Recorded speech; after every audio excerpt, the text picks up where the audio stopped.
Chapter 321. Did I succeed? When the Rasengan touched the suit on Mephisto's body, a trace of doubt flashed through Rog's heart. Although he had never fought with Mephisto before, he was 100% sure that Mephisto, who had the strength of a heavenly father, would never perform so poorly. Mephisto must still have a backup plan. Although the Rasengan was not a weapon like the flying Thor kunai or the Northern Liang blade, if Mephisto wanted to stop it, he would definitely be able to. As he expected, when the spinning Rasengan touched the suit on Mephisto's body, an incomparably powerful energy burst out of Mephisto's body. This energy had no attributes, it was just pure energy to the extreme. Boom! In just an instant, the Rasengan in Rog's hand shattered, and the chakra, which had lost control, directly disintegrated and dissipated, leaving no trace behind. Not only that, but the terrifying power of the explosion also directly descended on Rog's body, making him unable to even use the flying thunder god and lightning body blink, and he was completely blown away. Although the energy that burst out of Mephisto's body was terrifying, it was extremely well controlled. Except for Rog himself, the Northern Liang blade, the flying Thor kunai, and the evil spirit chain, which were frozen in the air, were not affected at all, and still maintained their frozen state. Rog, who was blown away, flew a full 100 meters before he finally dissipated the impact of the explosion, and relied on the superlight rock technique to stabilize his body and float in the air. Mephisto, the Lord of Hell, is really strong. Rog raised his right hand and wiped the blood from the corner of his mouth, and his 3-tomo Sharingan also transformed into Mangekyo Sharingan. The dynamic vision of the 3-tomo Sharingan was already very terrifying, but it was completely unable to follow Mephisto's movements. Before Mephisto's energy burst out, he didn't even catch a trace of it. The flying Thor kunai was still near Mephisto, which meant that he still had a chance to launch a surprise attack. However, at this time, Rog did not immediately launch a counterattack. Instead, he slowly landed on the ground. Mephisto stood in place with his cane, looking calm and composed, as if he didn't care about Rog and Johnny's attacks at all. Rog's attack speed was indeed very fast, and his combat reaction was top-notch. However, in front of the Lord of Hell Mephisto's, his attacks were no different from Johnny's simple and crude chain attacks. The only difference was that his attacks were more flashy. How dare you come to hell with such strength? Human, tell me, who gave you the courage? Or is it your ignorance that's driving you? Mephisto turned to look at Rog, and spoke in a calm tone. Although Mephisto acted like an old nobleman, Rog could see the undisguised contempt and disgust on his face. Perhaps chooses see Mephisto of thinks who give me have a give me the of it, I don't need anyone to give me courage. As he spoke, Rog summoned the Kusanagi no Tsurugi sword that he hadn't used in a while, and pulled out the calamity pistol at his waist with his left hand. Now, I'll show you where my courage comes from. Rog raised the Kusanagi no Tsurugi sword in his right hand and pointed it straight at Mephisto. However, before he could make a move, Johnny attacked first. After confirming that he couldn't pull back the evil spirit chain, Johnny decisively gave up on it and took out the double-barreled shotgun that he had never had the chance to use. Hellfire Demonization, Evil Spirit Double-Barreled Shotgun. Bang bang. As soon as the double-barreled shotgun was demonized, Johnny pulled the trigger, and 2 demonized evil spirit bullets shot at Mephisto. Johnny's shooting made Mephisto frown in dissatisfaction. How could a Ghost Rider use a gun? This was damaging the tradition and reputation of a Ghost Rider. Ghost Rider Johnny was the work that Mephisto was most satisfied with, and also the work that he had high hopes for. In the long history of the past, Mephisto had created many Ghost Riders, but there had never been a Ghost Rider that could move him as much as Johnny. The evil spirit bullets instantly arrived in front of Mephisto and pierced through the afterimage left behind by Mephisto. Ah! As soon as the evil spirit bullets passed through the illusion left behind by Mephisto, Johnny's neck was grabbed by Mephisto and he was lifted up. The blazing hellfire covered Mephisto's left hand, but it didn't cause any damage to Mephisto. Not only that, but the black smoke that surged out of Mephisto's left hand crazily devoured the hellfire on Johnny's body like locusts. It gnawed at Johnny's evil spirit body, causing him to scream like a beast. So fast. Mephisto didn't use any special abilities. He only used his astonishing speed to dodge the evil spirit bullets and instantly appeared in front of Johnny. After switching from the 3-Tomo Sharingan to the Mangekyo Sharingan, Rogue finally captured Mephisto's movements. In just 2 or 3 seconds, the hellfire on Johnny's body dimmed to the point that it looked like it would extinguish at any moment. It was as if he had lost all his strength. With no time to think, Rogue summoned his 3 wood clones while his true body used the flying thunder god to rush over. Although Rogue didn't know what the black smoke that surged out of Mephisto's body was, he could tell from Johnny's current state that this black smoke was very effective against hellfire. Hellfire was shockingly harmful to ordinary demons, but it was nothing to the Lord of Hell, Mephisto. As long as he wanted to, he could even take back the hellfire on Johnny's body. Using the flying Thor, Rogue once again arrived near Mephisto and fired all 6 bullets from the Calamity pistol. Raiton, Spiral Electromagnetic Gun, Water Release, Water Dragon Bullet, Water Release, Water Ripple, Water Release, Water Shockwave, Futon, Vacuum Blade, Odama Rasengan. The bullets in the Calamity pistol were originally prepared for those demons, but he didn't expect to use them all on Mephisto. 6 completely different ninjutsu attacks arrived in front of Mephisto almost at the same time. Rogue didn't expect these ninjutsu to hit Mephisto, and Mephisto wouldn't give him such a chance. Judging from Mephisto's current posture, he was a person who cared very much about his image. He definitely wouldn't make a mess of himself because of a battle. Therefore, when he fired the ninjutsu bullets, Rogue had already prepared a backup plan. Before these 6 ninjutsu attacks hit Mephisto, Rogue used his chakra to destroy the stability of the ninjutsu. Art is Patrick Star. Rogue couldn't detonate himself like Deidara, but he could detonate all the chakra in his ninjutsu and create a powerful but completely uncontrollable chakra explosion. The thunder, water, and wind attributes of chakra fused and rejected each other uncontrollably, and then Art was born. Boom! Chapter 322. The 3 different types of chakra were fused together in an inexplicable way, creating a terrifying explosion that even Rogue didn't know how powerful it was. Before the explosion even started, Rogue prepared a defensive barrier for himself. Wood Release, Wooden Spindle Wall. A curved circular wall was formed in front of him, completely enveloping him.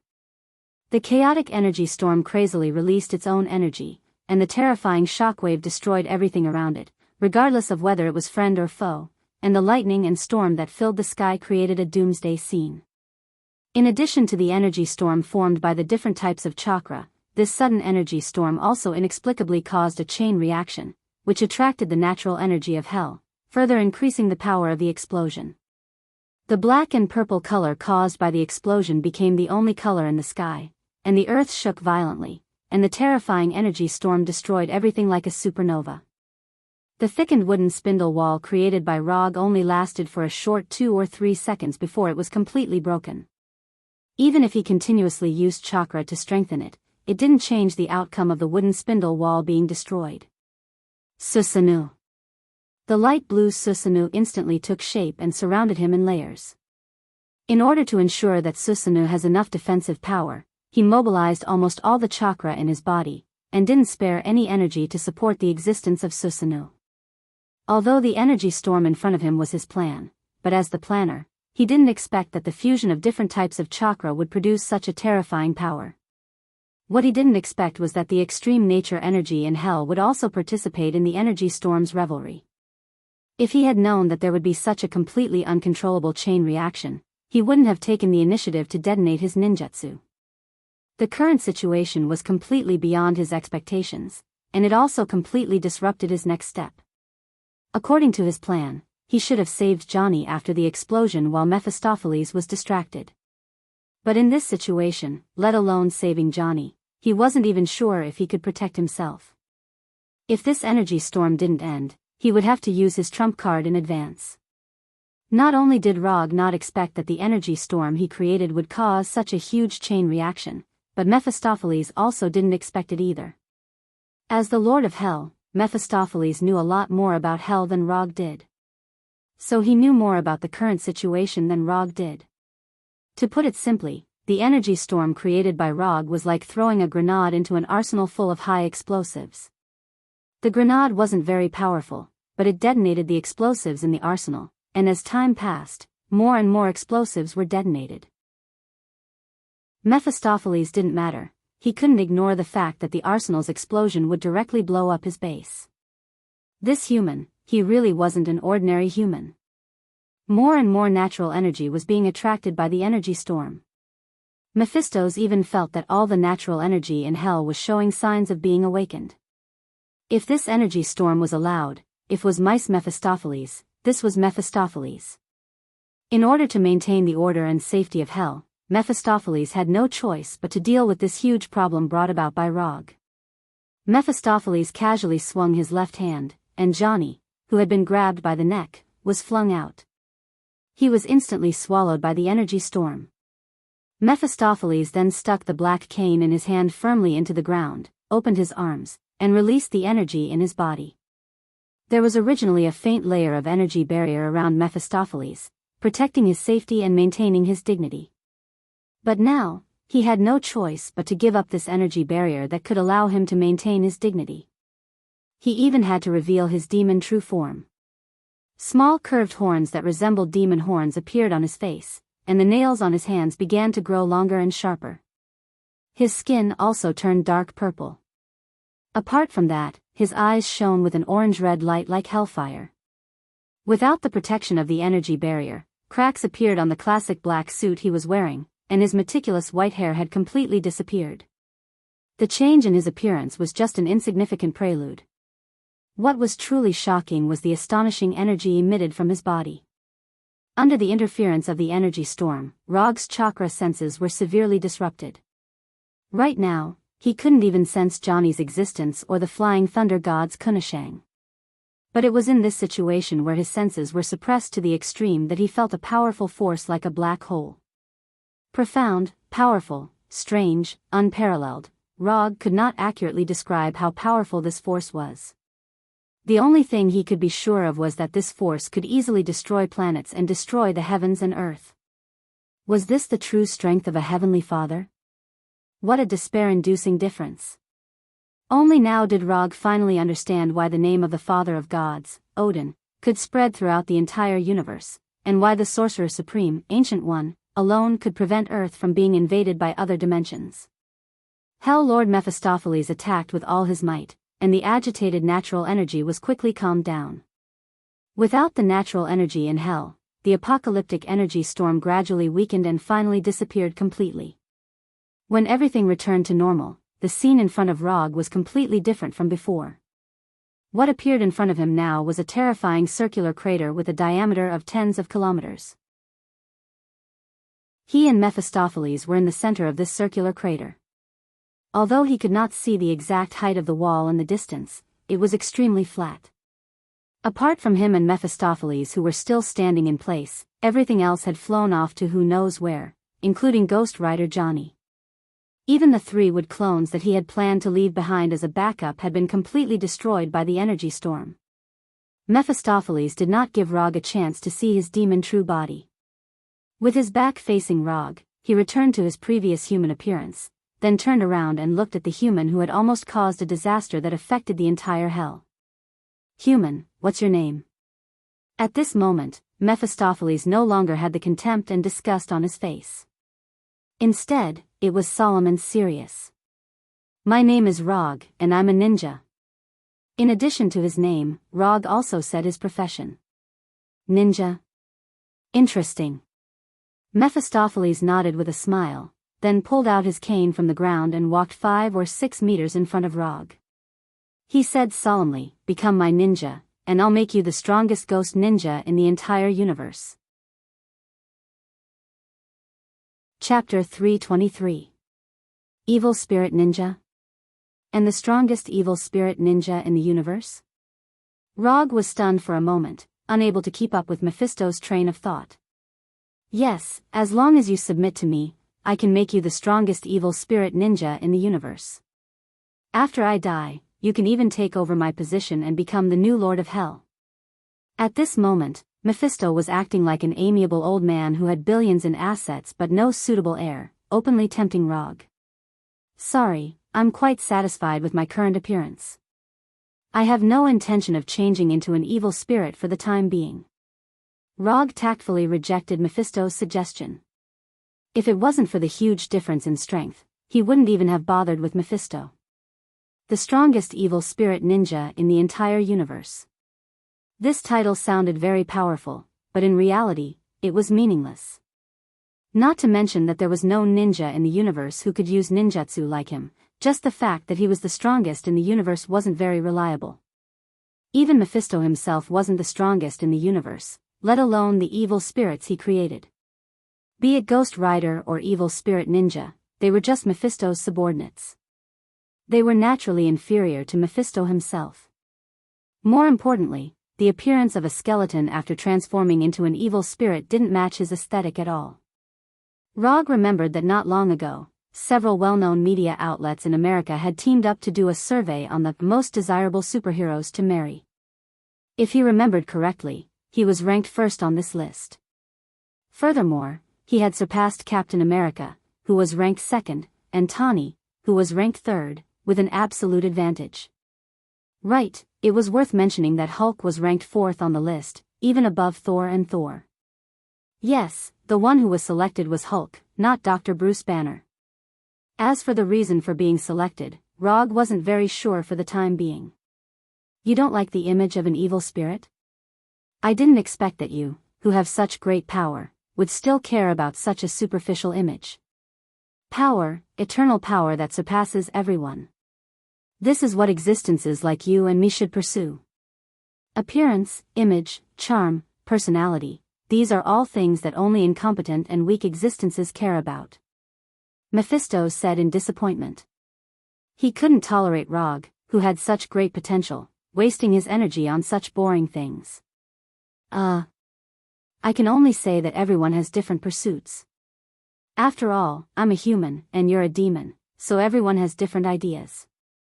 There's a saying that I'm not sure if you've heard of, but it's called 3 values run with one's facial features. To become a charming villain, facial features are more important than 3 values. Odin's youngest son, Loki, is quite good at this. You can learn from him. After hearing Rog's words, Mephisto's fell silent. He was not convinced by Rog, but he finally confirmed that Rog had no intention of becoming his subordinate, not at all. Whether it was his image or his worldview, it was all just an excuse for Rog not to become his subordinate. Forget it. Someone who can cultivate to your level of strength must have a firm belief. Otherwise, you wouldn't have the power you have now. Use your strength to prove your beliefs. Whether it's rejecting me or leaving hell alive, you can't do without strength. As soon as he finished speaking, Mephisto's exuded an astonishing aura, as if the entire world was under his control. Don't say that I didn't give you a chance. As long as you can destroy or take away my staff, I'll let you leave and pretend that nothing happened. If you can't even do that, don't blame me for bullying you, a little ninja from Earth, Mephisto said confidently. Mephisto said with incomparable confidence. His insufferably arrogant image returned once more. Is that necessary? You're already a high and mighty Lord of Hell, and you're still using such obvious words to destroy my state of mind. I'd be an idiot if I really believed what you said. Mephisto's was indeed very strong. He was the strongest enemy Rog had encountered so far, and the difference in strength between them was indeed so great that it made one despair. But even so, it didn't mean that he wouldn't be able to fight back when facing Mephisto's. If Mephisto's could really get rid of him easily, Mephisto's wouldn't have needed to say so much to him just now. You're indeed very strong, but if I want to leave, even if you're a Lord of Hell, you won't be able to stop me. I said it. As he spoke, Rog raised the Kusanagi no Tsurugi sword in his hand and pointed it at Mephisto's fearlessly. If he was afraid, he would lose for the rest of his life. Rog could admit that his skills were inferior, and he could also admit that he had failed, but he would never allow himself to lose for the rest of his life.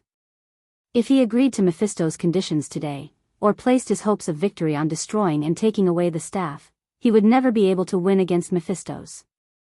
Not only would he not win today, but he wouldn't win in the future either. I like you more and more. If you weren't a human but a demon born in hell, you would definitely become a great existence famous throughout the multiverse. But now, you don't have that chance. The more Mephistos looked at Rog, the more he liked him. At the same time, it also triggered a desire to conquer that he hadn't felt for many years. He wanted to conquer this man and make him his most loyal subordinate. What else could give him a greater sense of accomplishment than this? Unlike before, Mephistos didn't wait passively for Rog to attack this time. Instead, he chose to make the first move. Mephistos raised his left hand slightly, and 3 pure and powerful energy tornadoes flew towards Rog. It was a killing move right from the start. These 3 energy tornadoes were almost transparent, and ordinary senses couldn't detect their existence at all. Moreover, unlike natural tornadoes, these 3 energy tornadoes didn't cause any abnormalities while flying. They didn't even cause a slight breeze. Mephistos used facts to prove what a lord of hell should be capable of. It was an almost godly level of control over his body. Good timing. These 3 energy tornadoes that couldn't be detected by the naked eye attacked Rog from 3 different directions, completely sealing off all his escape routes. However, Rog didn't have any intention of dodging at this moment. He clasped his hands together and took a deep breath. Chakra in his body began to fuse with the natural energy of hell. Hell, immortal mode. Rog had already planned to use immortal mode when he summoned the wood clone earlier. Although the wood clone had been accidentally destroyed, it had given him enough feedback. Although the natural energy of hell was very extreme, it could still be used to fuse with chakra. Chapter 324. Only a madman could fight another madman. The natural energy in hell was very extreme. Even if it could be used to fuse with the immortal technique chakra, there was a risk of it going out of control. However, Rog didn't think too much about it at the moment. After absorbing enough natural energy from hell, he suddenly realized that he seemed to have fallen in love with this kind of torture that brought pain all over his body. Simple red eyeshadow appeared around the Manjiki Sharingan. The red circle on his forehead like a bull's eye was entwined with flame-like patterns. The moment he entered Hell's immortal mode, Rog's physical fitness changed qualitatively, and the power of his ninjutsu, illusion, and taijutsu increased tremendously. What surprised Rog even more was that after entering Hell's immortal mode, Hell's rejection and suppression of him completely disappeared. Hell had acknowledged his existence. Now, even if he didn't use unlimited mode, he could survive in Hell without any restrictions. Mephisto immediately noticed Rog's change and frowned slightly. Just as Mephisto was wondering how Rog could suddenly be acknowledged by Hell, Rog made his move. Immortal technique, would release, would clone. With a thought, 3 wood clones that looked exactly like Rog rushed out from the ground and attacked the energy tornado. Immortal technique, Chidori. Immortal technique, Chidori blade. Immortal technique, Chidori sharp spear. The 3 wood clones used 3 different immortal techniques, lightning release, and collided head-on with the energy tornado. Rumble. Although the attack power of the energy tornado was very strong, the attack power of the immortal technique wasn't weak either. The moment the lightning release ninjutsu collided with the energy tornado, the immortal ninjutsu dissipated, and the energy tornado collapsed. The out-of-control immortal technique chakra and Hell's energy scattered in all directions, creating huge craters in the ground. Gravel and dust flew everywhere. Immortal technique, lightning body blink. As soon as the wood clones dispersed the energy tornado, Rog used lightning body blink to appear in front of Mephisto. Immortal technique, Odama Rasengan. Under the enhancement of the immortal technique chakra, the diameter of the Odama Rasengan reached an astonishing 5 meters, making Mephisto's already thin body seem even smaller. Rog had already tried to use a blink attack before. Although the result of the previous attack wasn't very good, he still chose to use the blink attack that he was best at. Facing Rog's attack, Mephisto sneered disdainfully. Although the Odama Rasengan in Rog's hand was much larger than the previous Rasengan, it didn't mean anything to Mephisto. Whether it was an ordinary Rasengan or the Immortal Art Super Jade Rasengan, it was impossible for them to cause any harm to him. This was the confidence of an archdevil. Sure enough, when the immortal technique Odama Rasengan was about to touch Mephisto, an extremely powerful shockwave erupted from Mephisto's body. Boom! Mephisto's energy attack directly destroyed Rog's Odama Rasengan, and a hurricane-like shockwave was born, attacking in all directions. Is this all you've got? It had to be said that Mephisto was quite disappointed with Rog's attack this time. In a one-on-one battle, using the same tactic twice in a row wasn't a wise choice. And this also meant that the attacker had run out of tricks. Immortal Art, Flying Thor.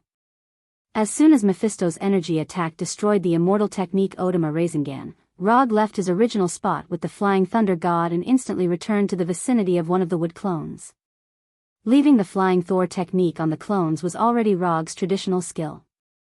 Whether it was the Shadow clone or the Wood clone, they were no exception.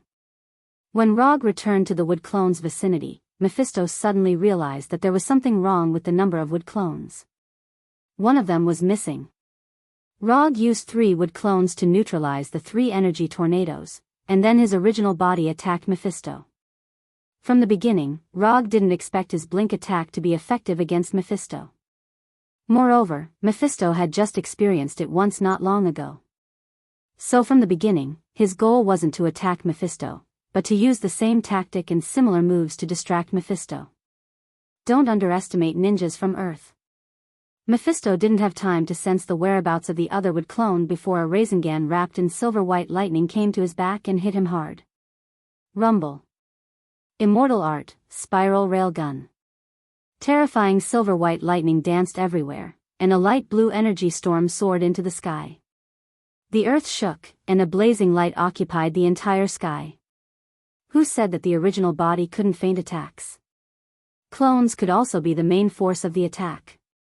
Although the energy storm had blown away the Flying Thor kunai, it hadn't blown the Flying Thor kunai too far away.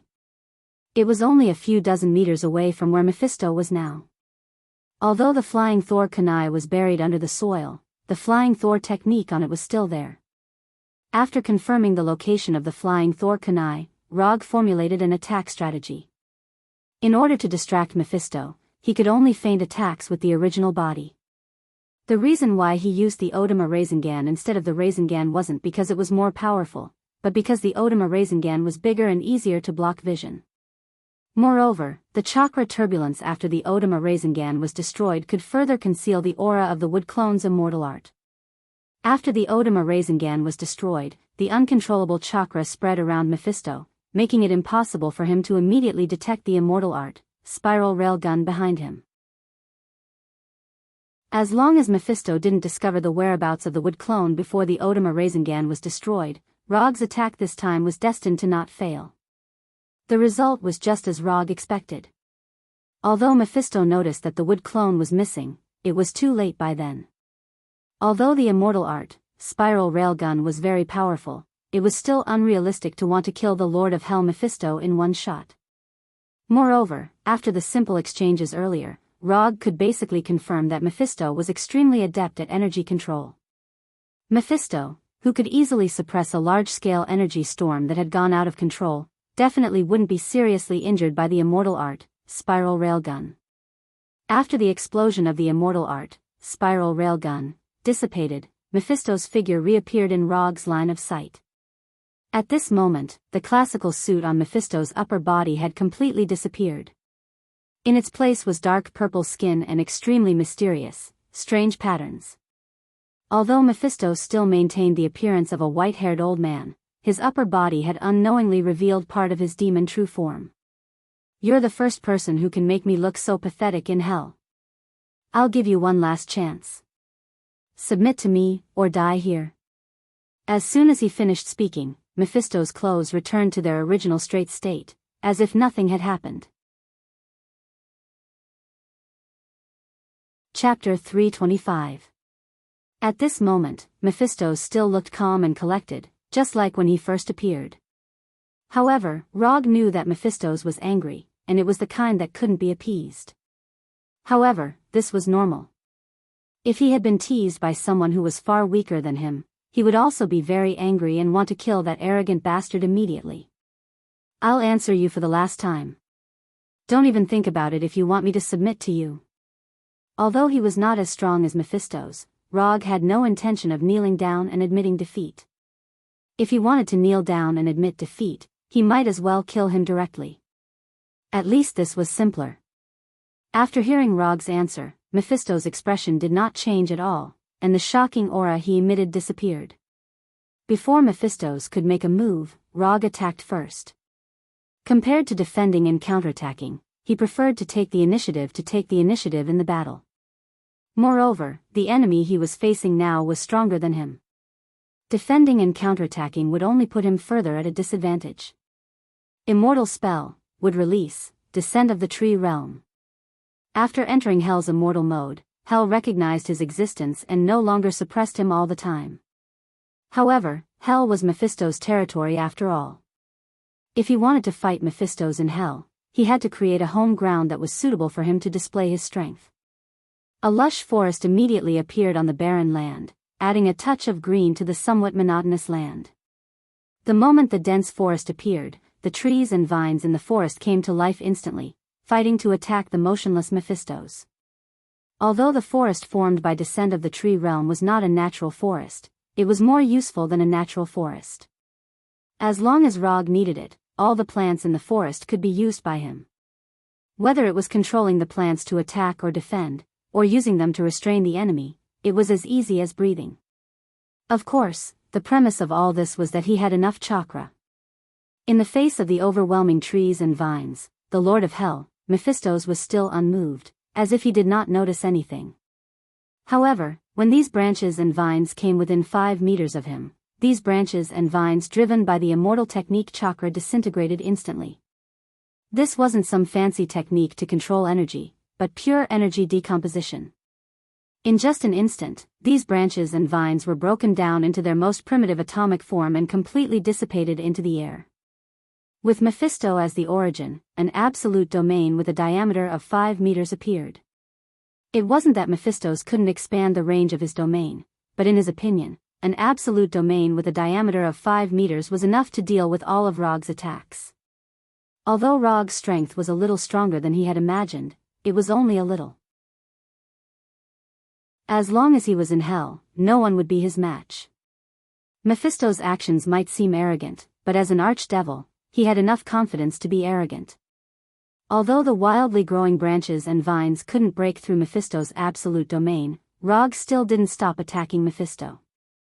Mephisto was an archdevil of Hell, and there was no doubt that he was powerful. However, there was one thing he couldn't change: the more powerful an ability was, the more energy it needed to consume. Energy couldn't be produced out of thin air. Even if Mephisto was a Heavenly Father-level archdevil of Hell, he had to abide by this law. Otherwise, he wouldn't just be a Heavenly Father-level existence. While controlling the branches and vines to attack Mephisto, Rog's wood clone didn't stay idle either. He dug out the northern cold blade, flying Thor kunai, ghost motorcycle, and the rest that were buried underground. Of course, there was also Ghost Rider Johnny, who was buried underground and trying his best to recover his body. Rog had never thought of defeating Mephisto in Hell. Although this achievement was very tempting, it also depended on whether he had the strength to do so. Since he couldn't defeat Mephisto, he had to be prepared to leave Hell in advance. Mephisto sensed Rog's little movements, but he didn't stop Rog. Instead, he let Rog dig Johnny out. After digging Johnny out, Rog returned Johnny's ghost motorcycle to him and gave him some instructions. After listening to Rog's arrangements, Johnny was silent for a few seconds.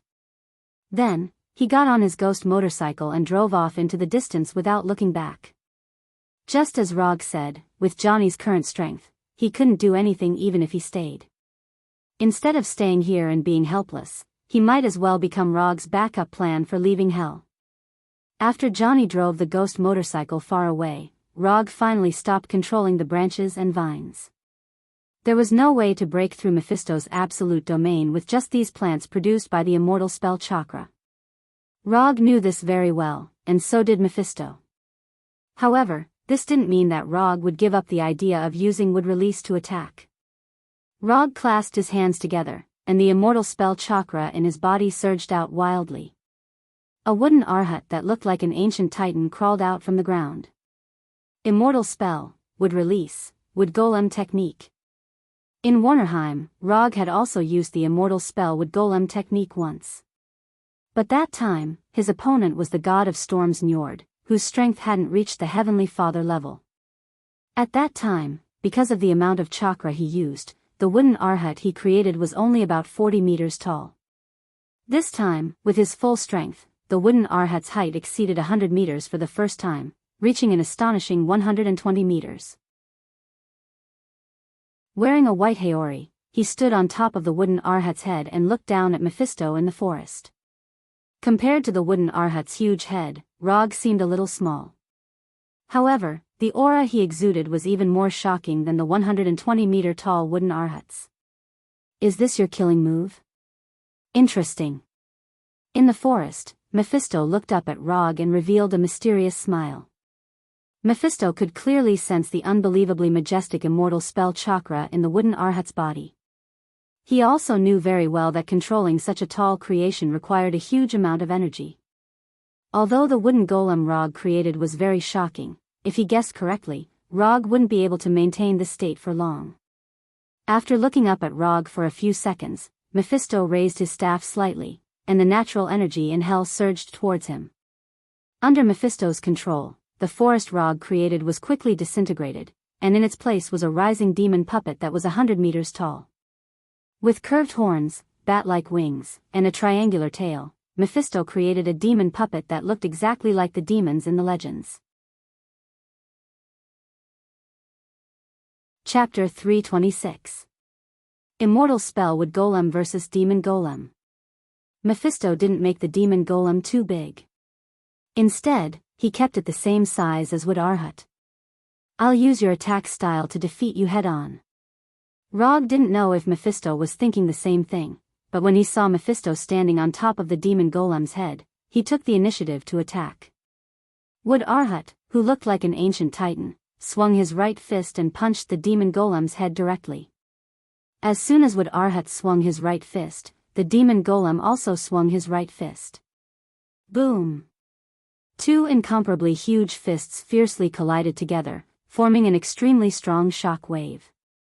Although Mephisto wasn't good at close combat, his golem control skills weren't weak at all. Even though he punched later, he still accurately judged the trajectory of Wood Arhat's attack. You want to meet force with force? Then I'll fulfill your wish. After Wood Arhat's right fist was blocked, Rog didn't hesitate and controlled Wood Arhat again. Rog had a wealth of experience controlling Wood Arhat to fight.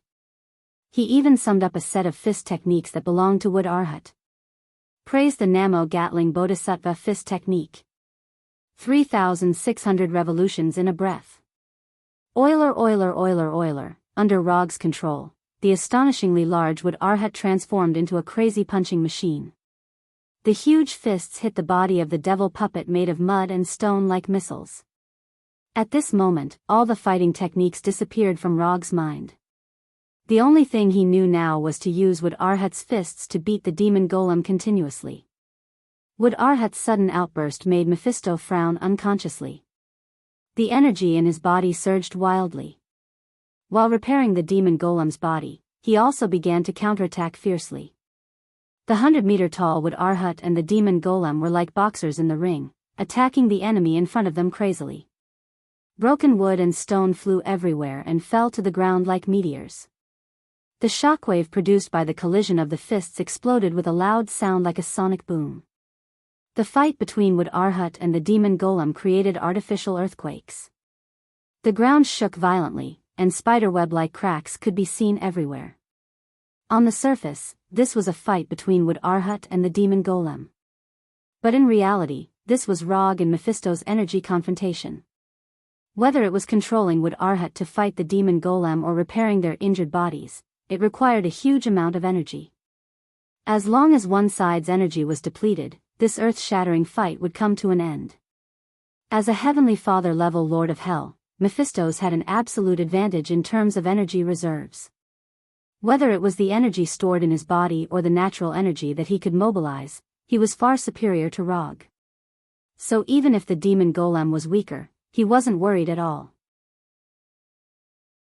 Unlike Wood Arhat, the demon golem was just a puppet that Mephisto had casually created. Other than being a little bigger, the demon golem didn't have any extraordinary abilities. Although Wood Arhat looked very ordinary, it was an out-and-out high-level wood-release ninjutsu. Wood Arhat not only had both attack and defense, but also had strong physical attack and defense abilities. It also had strong energy resistance. Ordinary energy attacks not only couldn't hurt Wood Arhat, but could also become a weapon for Wood Arhat to counterattack. The Bijadama was a typical example. Although Wood Arhat was fighting with the demon golem like a landslide and had a slight advantage, he was still a wood-release ninjutsu. But Rog knew very well that if this continued, he would definitely be the one to lose. The wood-release ninjutsu was one of his ultimate moves, but the demon golem was just a puppet that Mephisto had casually created. The two weren't on the same level at all. What was even more troublesome was that his own chakra was rapidly decreasing. Once his chakra was exhausted, the Hell Immortal mode would automatically disappear. Without the buff of chakra, his strength would be further weakened. He didn't have much chakra, but the nine-tailed chakra couldn't be merged with natural energy, let alone be refined into chakra. Forget it, it's time to end it. After perceiving Johnny's current location, Rog decided to use his last card. Susanoo. The Susanoo formed by chakra appeared again. Compared to the 100-meter-tall Wood Arhat, the 7 or 8-meter-tall Susanoo seemed a little small. However, this half-body Susanoo didn't last for long before Roger took the initiative to disperse it. Before transmigrating, Rog had imagined a scene. Or rather, a move that was more advanced than Gundam. Susanoo Great Buddha, 2 people destroy 4 countries. This was a sentence that Rog had read before transmigrating, and now, he intended to fulfill the first half of this sentence. Rog, who was standing on top of Wood Arhat's head, let out a miserable howl. The tearing feeling brought by the Susanoo's materialization and the stinging feeling brought by the Hell Immortal mode fused together, forming a bone-deep pain. The Susanoo that was scattered by Rog didn't dissipate. The light blue chakra began to cover Wood Arhat, and then materialized into the appearance of armor. Rog's Susanoo was originally only in the second form with flesh and blood. Under the buff of Hell Immortal mode, his Susanoo reached the third form with armor for the first time. At this time, the armor of Susanoo covered Wood Arhat's body. Pain, using Susanoo in Hell Immortal mode, only a madman like Rog would do this. And covering Arhat with Susanoo's armor was something that even Madara had never tried. Madara once used Susanoo, but it was just Susanoo covering Kyuubi's body. Covering Wood Arhat's body with Susanoo was a new experience that no one had ever experienced before, an inhuman experience of extreme pain. After using this shrunken version of Susanoo Great Buddha, even Rog, who had a strong will, couldn't help but kneel on one knee on top of Wood Arhat's head. After going back, he must practice Susanoo well. Although he was trembling with pain, Rog still had some messy thoughts in his mind. Although the cost of using it was a bit high, the effect was obvious. After putting on the light blue Susanoo armor, Arhat, whose momentum was already very amazing, showed a shocking power that was not weaker than Mephisto's.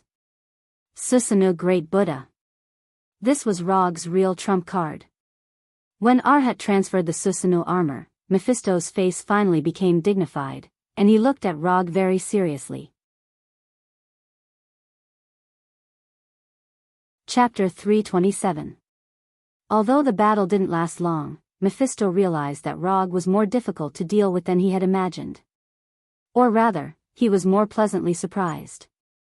Every time he thought that Rog was going to stop here, Rog would always come up with some new tricks and play one amazing trump card after another. If not for Rog's repeated rejections and provocations, Mephisto would have really looked forward to signing a contract with Rog and making him his strongest evil spirit subordinate. However, it turned out that Rog had no intention of signing a contract with him. Looking at Arhat, who was covered in light blue armor, Mephisto sighed as killing intent surged in his heart.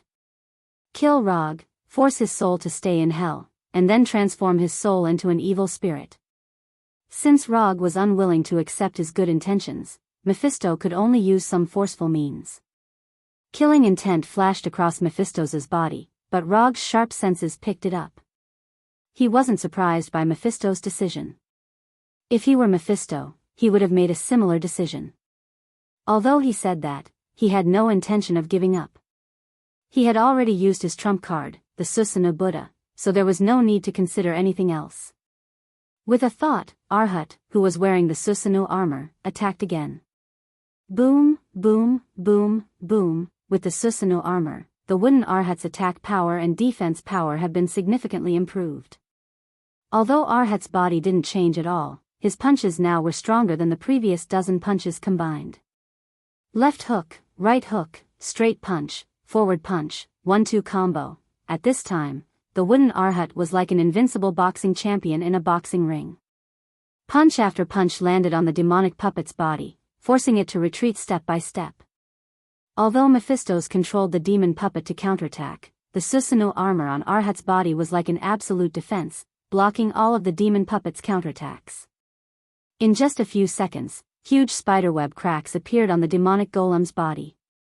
Broken soil and stones splashed out like a meteor shower, fiercely hitting the ground and creating craters of various sizes. Under the powerful attack that Arhat was unable to resist, the demon golem couldn't even make a slightly effective counterattack, and could only stagger backwards. The speed at which Arhat was destroying the demon puppets far exceeded the speed at which Mephisto could repair them. The 100-meter-tall demon golem was like an incomparably huge sandbag, receiving Arhat's punches that were each heavier than the last. From the looks of it, Rog now had the upper hand. But he knew very well that this upper hand was only the result of Mephisto giving up. Mephisto's best energy attack hadn't been used at all. Rog didn't know what Mephisto was planning. Perhaps he was using the demon puppet to exhaust his chakra, or perhaps he wanted to see how far Arhat could go. In any case, Mephisto was still standing calmly on top of the demon puppet's head, without the slightest hint of panic. Although Rog really wanted to control Arhat to kill Mephisto with one punch, he knew that this could only be a fantasy. Instead of wasting precious time on Mephisto, he might as well seize the time to deal with the demon puppet. Break for me. Taking advantage of the demon puppet's retreat, Arhat grabbed the demon puppet's arms, and with a sudden force, tore off the upper arms of the demon puppet. The two arms, which were dozens of meters long, were casually thrown by Arhat, and hit the ground like meteorites, raising a huge cloud of dust. After tearing off the demon puppet's arms, Arhat didn't stop at all, and grabbed the pair of bat wings on the back of the demon puppet with both hands again. Until now, Rog still didn't know why Mephisto wanted to make bat wings for the demon puppet.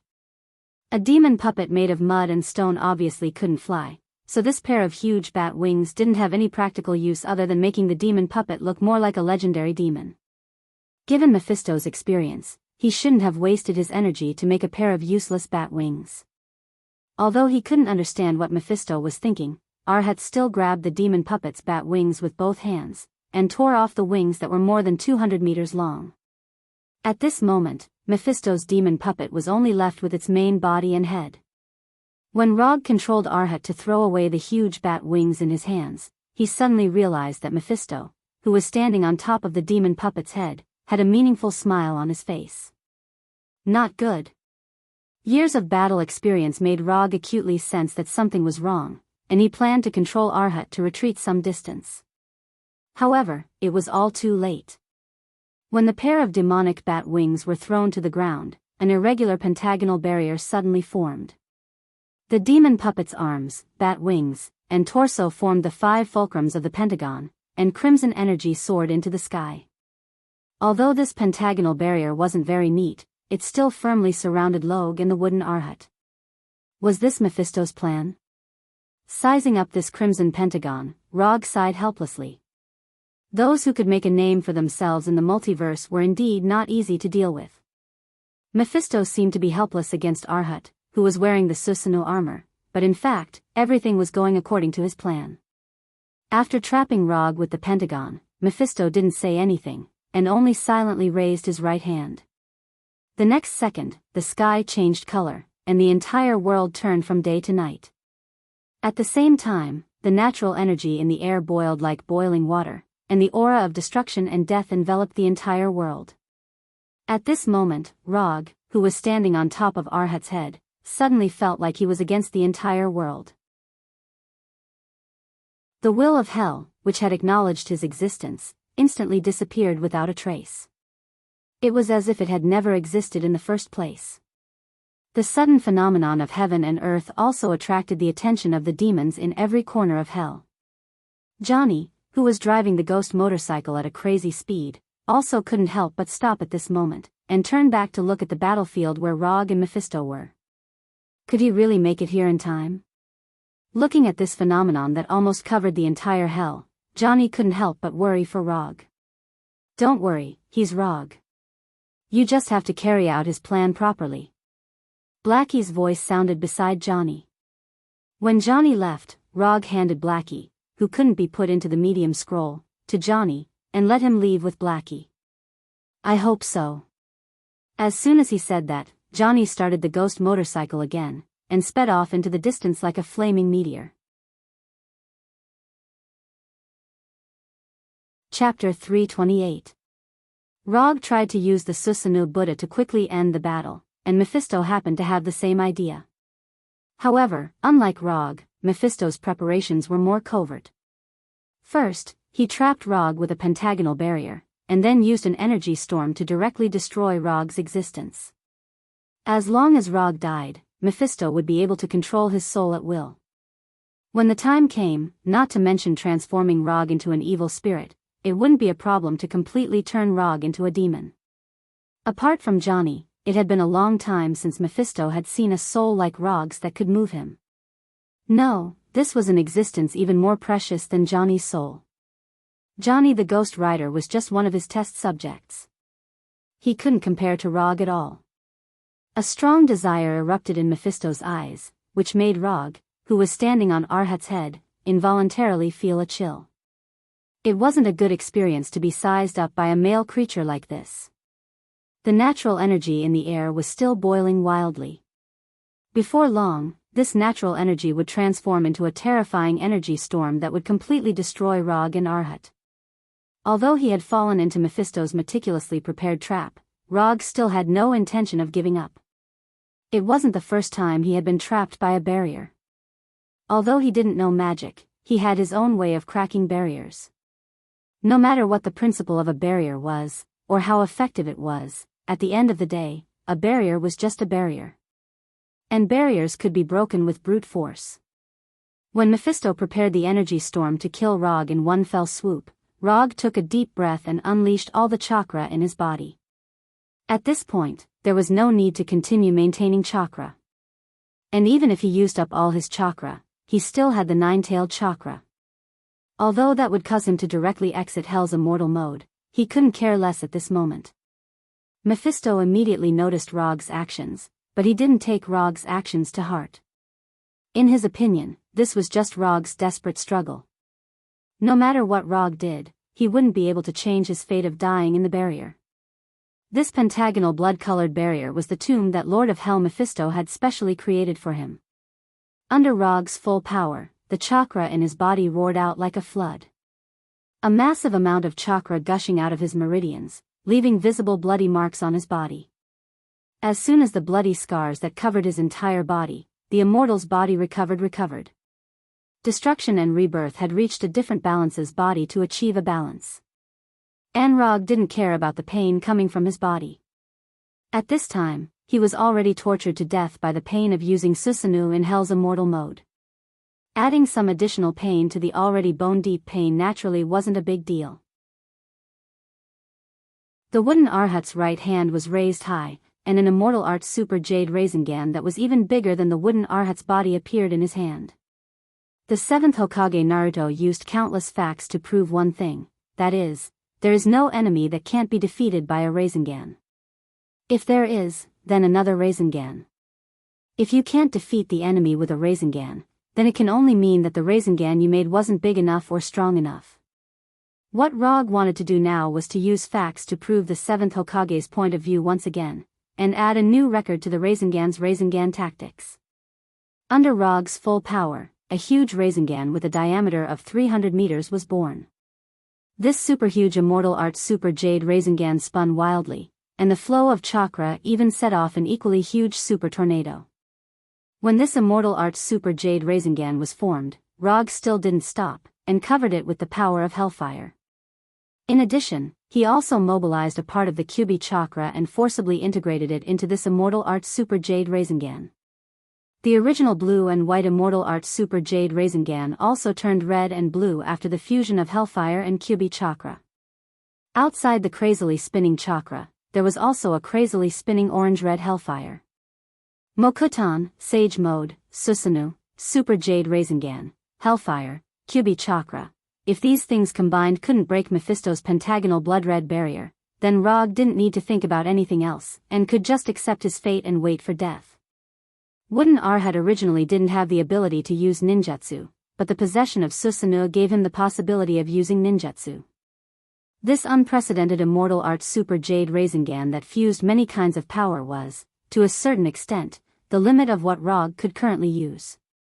This red and blue immortal spell super jade Rasengan entwined with hellfire was the pinnacle of his strength. Whether this Rasengan could break Mephisto's pentagonal blood-red barrier, or what kind of damage it could do to Mephisto, this was Rog's last attack. After this move, victory or defeat, life or death, would be the final answer. Mephisto thought that he had forced Rog into a desperate situation, but Rog proved him wrong again. Looking at the red and blue ball in the wooden Arhat's hand, which contained immense power, Mephisto suddenly laughed.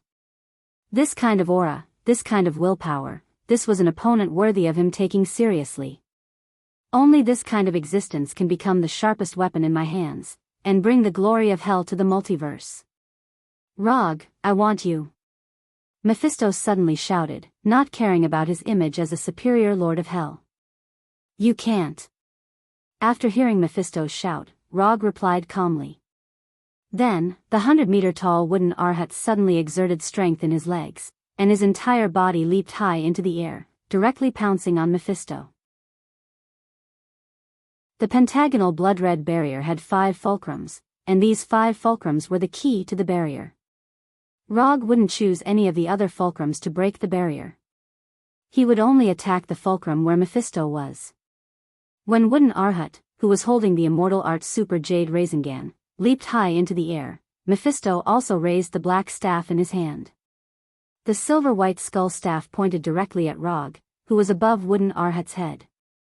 The boiling natural energy between heaven and earth instantly formed a deep black hole with the skull staff as the origin, and a powerful energy storm that could destroy everything instantly formed. The fist-sized black ball was the core of the energy storm, and contained all the energy storm's power. Break for me. The immortal art super jade Rasengan, which was 300 meters in diameter, collided fiercely with the black ball in the energy storm. A white light brighter than a supernova explosion instantly appeared, cutting through the endless night like the dawn of dawn. Chapter 329. 2 energy balls of completely different sizes crashed into each other. Different types of energy intertwined and separated, creating a strange scene that resembled an abstract oil painting. The red and blue immortal spell Odama Rasengan and the black hole-like energy storm core could not suppress each other. The scattered energy torrents destroyed everything around them.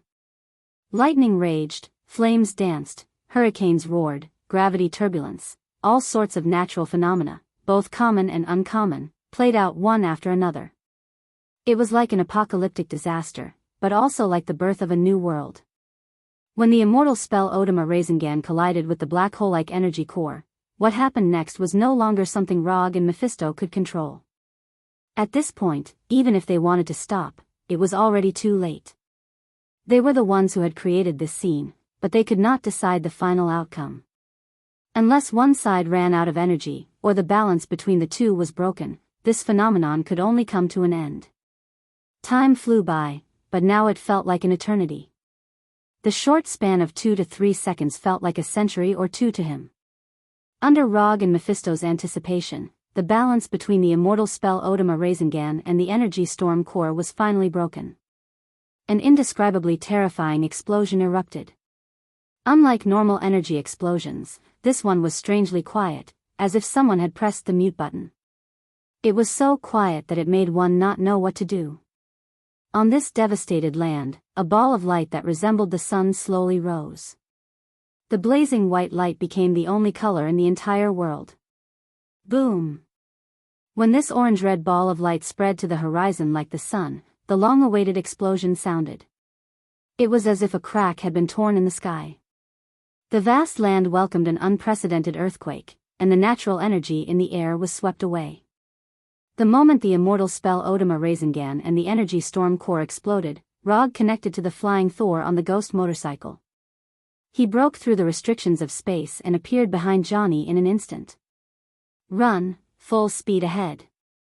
Although Rog didn't suffer any serious injuries, the exhaustion from the depletion of chakra made him look as weak as a seriously ill patient. If it wasn't for the nine-tailed chakra maintaining his consciousness, he might have already fainted. After hearing Rog's words, Johnny didn't dare hesitate at all and immediately accelerated the ghost motorcycle to its maximum speed. In order to leave Hell and return to the human world, Johnny had to drive the ghost motorcycle. Therefore, after digging Johnny out of the ground, Rog had already arranged a retreat plan. Johnny drove the ghost motorcycle away first, widening the distance between them and Mephisto as much as possible. After the outcome between him and Mephistopheles was decided, he would immediately appear behind Johnny in the Flying Thunder God and return to Earth on Johnny's ghost motorcycle. Rog's attempt to leave Hell on the ghost motorcycle couldn't be hidden from Mephisto, but he didn't plan on hiding it from Mephisto. What he needed was just a little bit of time. Mephisto, who was at the center of the explosion, sensed Rog's departure, but unlike what Rog had guessed, he didn't chase after them but let them leave Hell. "We'll meet again, we definitely will." Mephisto looked in the direction Rog and Johnny left with an inexplicable smile on his face. When Johnny drove the ghost motorcycle through the portal made of hellfire, Rog finally breathed a sigh of relief. This trip to Hell had finally come to an end without any mishap. Time passed in a flash. It was already the 7th day since Rog returned to the human world, which was the main universe's Earth. At this time, he was wearing a dark red classical mage robe and lying on the roof of a building, basking in the sun. He wasn't at Konoha's headquarters in Washington, nor was he in his secret nest in New York. Instead, he was in Kathmandu, Nepal. To be precise, he was in Kathmandu, Nepal at Kamartaj. As for why he was here and wearing Kamartaj's mage robe, it was a bit strange, but it was quite reasonable. When he and Johnny returned to Earth through the Hellfire portal and returned to US Route 69 where they had left before, Sorcerer Supreme Ancient One walked out of a glittering portal and then carried out a detailed examination of the two of them that they couldn't understand. After confirming that neither of them was possessed by a demon, nor did they bear the inexplicable curse of Hell, Ghost Rider Johnny was picked up and released by Ancient One, and Rog was caught by her to Kamartaj. In front of Sorcerer Supreme Ancient One, Rog wouldn't have any power to resist, and he didn't have any thoughts of resisting Ancient One. After fighting with the Heavenly Father-level Lord of Hell Mephisto, he knew very well how big the gap in strength was between him and the Heavenly Father level. So instead of asking for trouble, it was better to obediently listen to Ancient One's arrangements. And Ancient One didn't do anything strange to him, he just took him to Kamartaj and then gave him the identity of a student. After that, he stayed in Kamartaj until today. Except for 3 days ago, Sorcerer Supreme Ancient One let him experience the existence of the multiverse. Ancient One disappeared again. As for where Ancient One went, he didn't know, and neither did the people of Kamartaj. "Rog, Teacher Ancient One is back, she wants you to go over now." Just as Rog was about to fall asleep under the warm sun, Sorcerer Modu's voice came over, interrupting his unstarted nap. Sorcerer Modu, one of the disciples of Sorcerer Supreme Ancient One. In fact, every sorcerer in Kamartaj can be regarded as a student of Ancient One, but there are only a few who can be personally taught by Ancient One. Sorcerer Modu is one of the few people who were personally taught by Ancient One. "Okay, I'll go over now." Because it was in Kamartaj, Rog did not use the usual quantum transmission, but walked over step by step. As before, Sorcerer Supreme Ancient One sat in the hall he usually used, tasting Nepalese tea with honey. "Ancient One, are you looking for me?" Rog asked as he bowed slightly to the sitting Ancient One. "Have a seat, it's time to talk to you today." Ancient One, wearing a bright yellow robe, pointed to the chair opposite him with the folding fan in his hand and said in a kind tone, "Thank you." After taking the teacup handed over by Ancient One, Rog thanked him. After waving everyone else in the hall to leave, Ancient One spoke again. "You have also lived in Kamartaj for a while. Can we talk about your past now, Rog from another world?" Chapter 330. Ancient One opened his mouth and told Rog's biggest secret. If the person sitting in front of Rog now was not Ancient One, but someone else, Rog would definitely reply, "I'm not, I didn't, you're talking nonsense." But since the person who said this sentence is Ancient One, there is no need for him to continue to hide it. "You've already confirmed it, so I don't need to say it again, right?" Like Ancient One, Rog at this time also has a calm look on his face, quite like a dead pig that is not afraid of boiling water. As the main pillar that guards the main universe Earth from the invasion of other multiverse creatures, Ancient One's attitude towards foreign creatures has always been quite tough. Despite Ancient One's amiable appearance, when dealing with visitors from another world, her approach is comparable to Hulk in an angry state. "In the past few days, I did use the time stone to confirm your origin, and at the same time, I also checked your future." Speaking of this, Ancient One took a sip of the honey tea in his hand, and then continued, "Even the time stone can only be traced back to the day you appeared in New York. As for your previous experience, it is an eternal nothingness. Compared with your empty past, your future is much more exciting."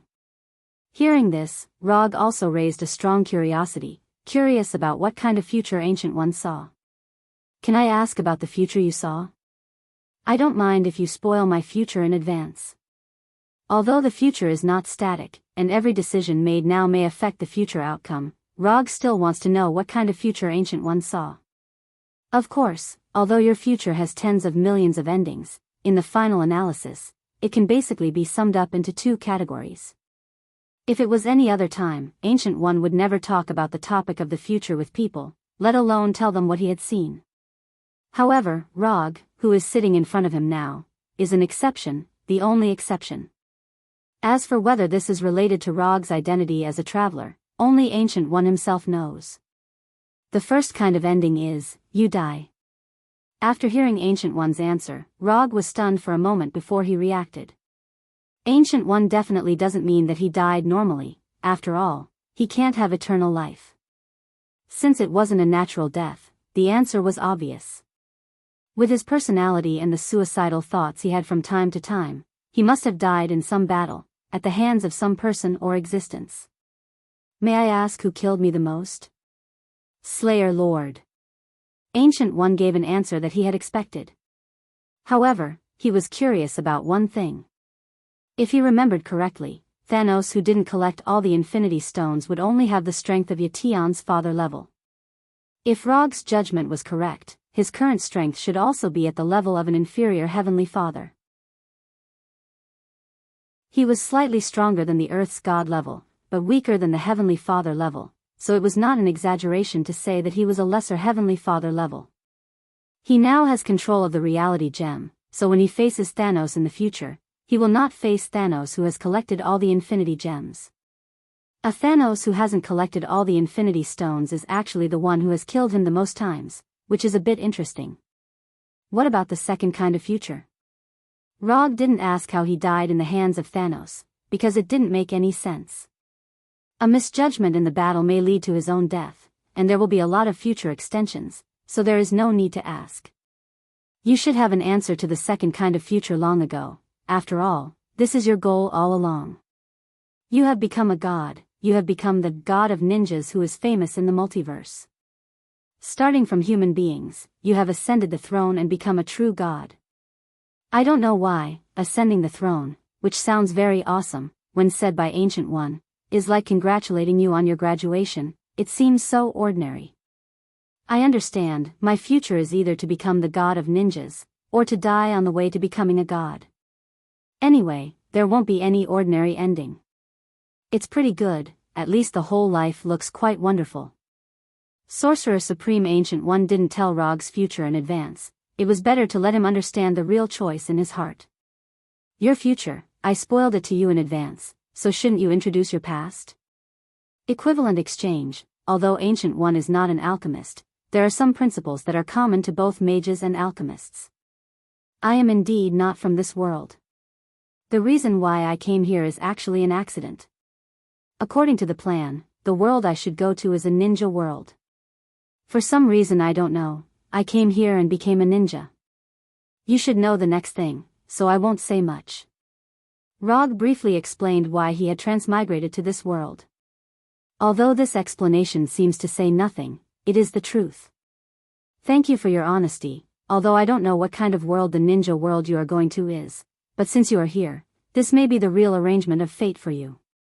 It's rare for you to come to Kamartaj, so learn a few spells by the way and go back. After all, you are still my student. Rog almost didn't keep up with Ancient One's thoughts. He thought that Ancient One would let him go after confirming his origin and his harmlessness. Then it would be impolite for me to refuse. Although he didn't know what Ancient One was thinking, since Ancient One didn't mind, he certainly wouldn't mind. He was still very interested in Kamartaj's magic. In the following days, Rog officially began to learn Kamartaj's magic as a student of Ancient One. Then, he finally figured out a question that he had wanted to know the answer to for a long time. Sharingan can't copy magic. Although Kamartaj's magic doesn't need to be recognized by some existence to learn it, before casting magic, it needs to collect energy from other spaces in the multiverse, and then cooperate with spells or gestures to cast it smoothly. Sharingan can copy the spells and gestures when casting magic, but the energy that drives magic, that is, magical power, Sharingan can't do anything. Ordinary magic can be cast as long as one has magical power. But there are some special magic that requires the approval of the corresponding existence to cast, such as some white magic in the system of the Wei Shan Emperor. The Sorcerer Supreme didn't teach Rog too many complicated magic. Basically, he gave him a few common magic of Kamartaj. Portal, Mirror Dimension, Ring of Lagador, Astral Projection. Although the number is not much, Rog is very satisfied. After all, his job is a ninja, not a sorcerer.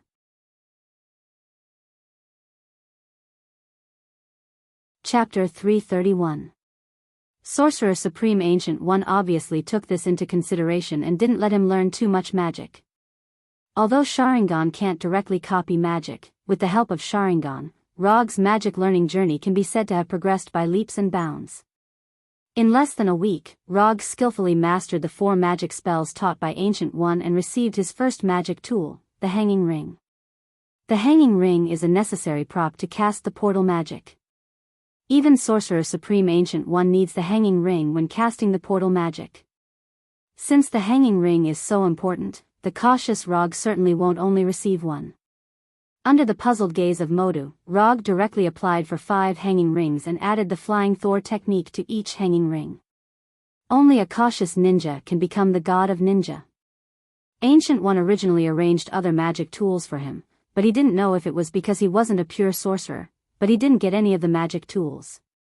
Especially the floating magic cloak that he was very interested in, he rejected it without even thinking about it.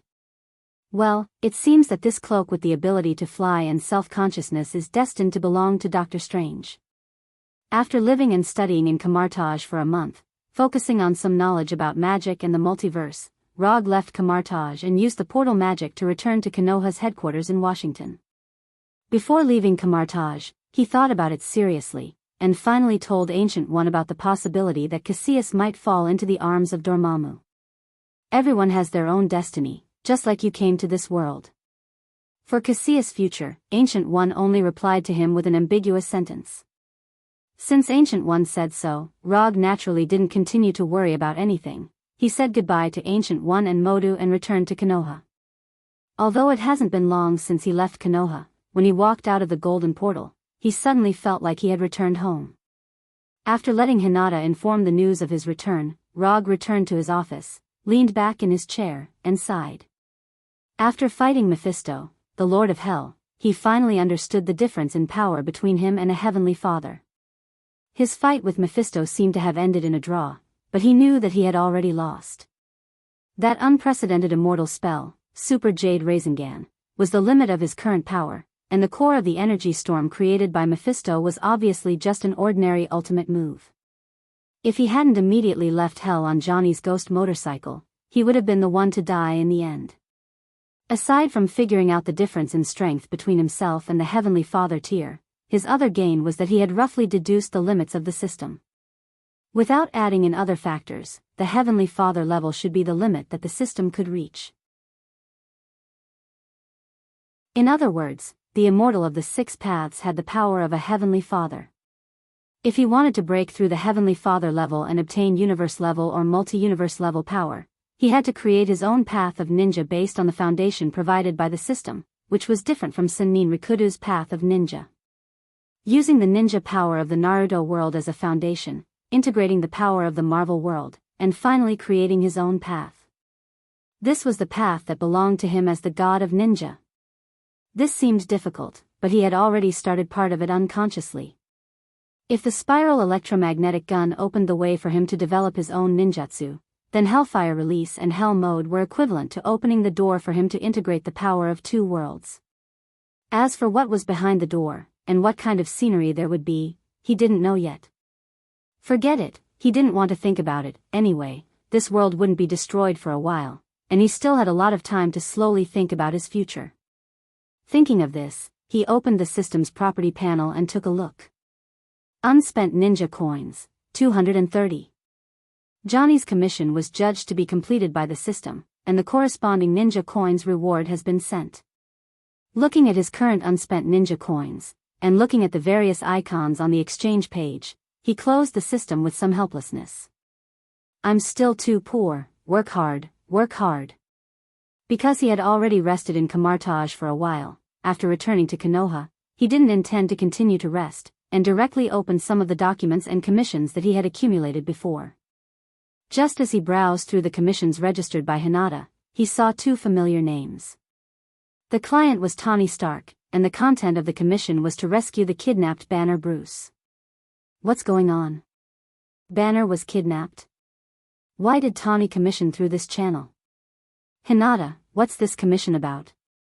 Rog immediately called out Hinata. Hinata's holographic image appeared in front of him and began to explain the ins and outs of the commission. It was indeed Tawny who issued the commission. The reason why he commissioned on Rog's private commission website was purely because he couldn't contact Rog. The time of the commission was more than half a month ago. At that time, Rog was studying magic and the multiverse in Kamartaj. According to Tawny, it was a dark and windy night. A group of unknown enemies broke into the new base of the Avengers in the suburbs of New York and kidnapped Banner in front of everyone. On the night of the kidnapping, Tawny wasn't in the Avengers base. To be precise, he wasn't in that base every night. Now, only Rogers, Phantom, and others live in the base all year round. The kidnapping happened very suddenly, and it was obvious that it was specifically targeted at Banner. Banner was kidnapped before he even had time to transform. After a later investigation, it was found that the organization that kidnapped Banner was not an organization or force on Earth, but an alien. Among all the people Tawny knows, only Rog and Thor have experience in this kind of alien travel, so he went to Rog. As for why he didn't go to Thor, the reason is simple. No one knows how to contact Thor in Asgard. After listening to Hinata's report, Rog had to admit that the timeline he knew was getting more and more unreliable. Even Banner was kidnapped, how could this world be any better? Although he thought so in his heart, he still has to do what needs to be done. Even if it's not for Tawny and Banner, he still needs to help Hulk. Hulk is his friend. Contact Tawny and tell him that I've accepted the commission. I'll go to their new base tomorrow. A group of aliens came to Earth to kidnap Banner? For some reason, Rog always felt that these aliens didn't want to kidnap Banner, but Hulk in Banner's body.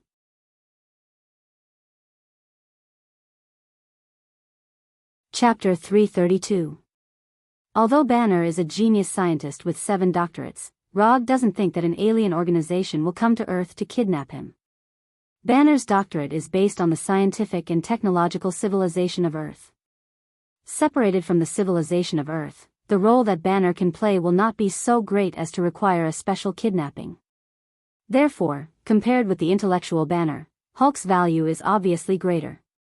The next morning, Rog, who spent a pleasant night with Daisy, used quantum transmission to come to the new base of the Avengers.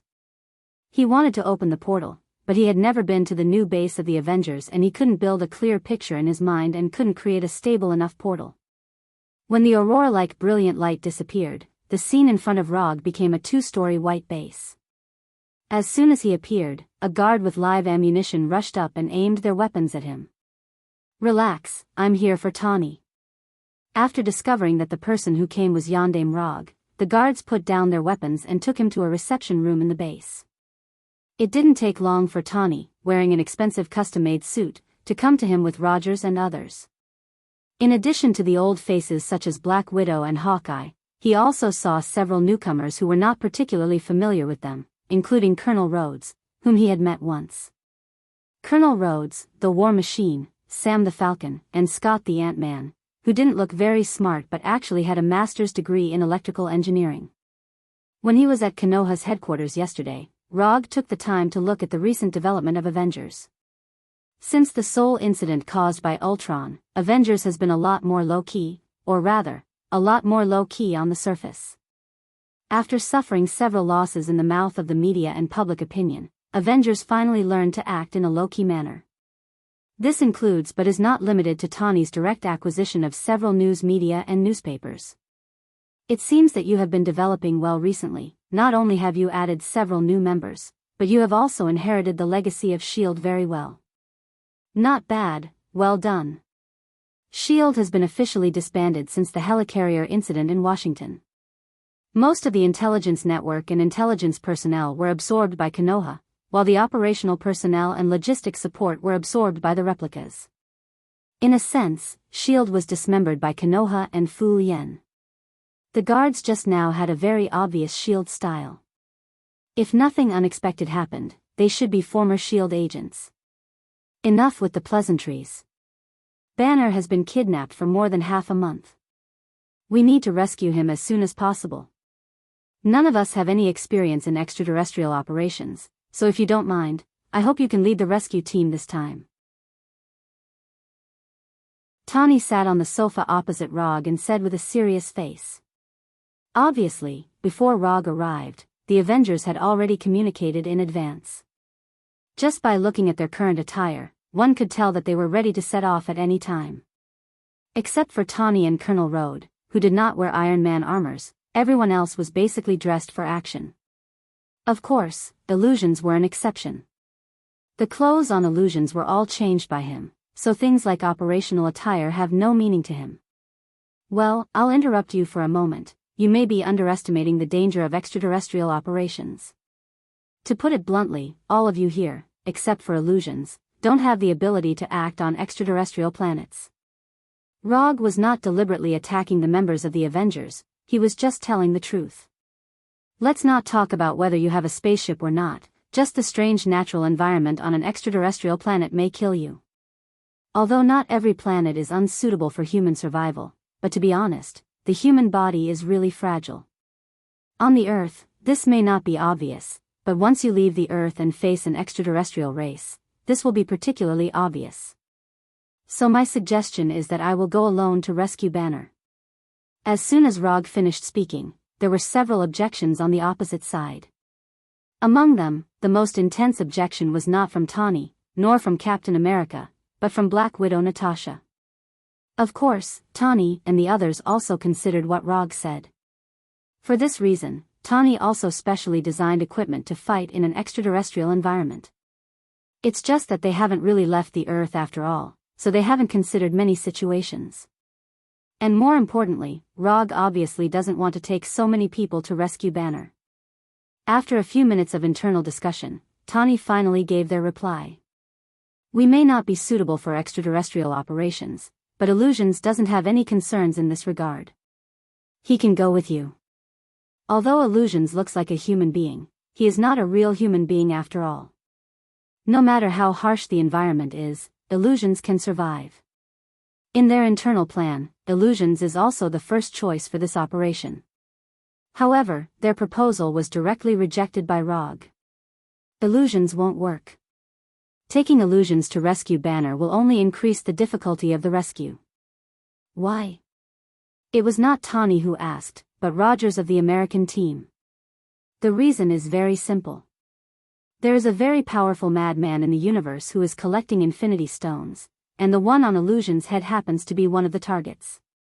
Letting illusions with infinity stones appear in the universe is no different from taking the initiative to deliver the goods. Rog explained briefly. Although he is not particularly afraid of Thanos now, he doesn't want to deal with a difficult enemy like Thanos in the process of rescuing Banner. It's not appropriate for you to rescue Banner alone. Banner is a part of the Avengers anyway, and we must have someone to go with you. Tony and Rogers didn't say anything. Instead, it was Natasha who spoke. Rog glanced at Natasha thoughtfully, and he couldn't help but think of the looming emotional line between Natasha and Banner. If you insist on setting off together, then I can only bring the two of them. Other than the two of them, no one else is allowed to come. After that, Rog pointed to Natasha and Scott, who was standing at the back. Scott. He just joined the Avengers not long ago, and his experience is not particularly rich. Why don't I or Barton go? Rogers of the American team glanced at Scott and then volunteered. No, it can only be the two of them. Scott's ability is more suitable for this mission.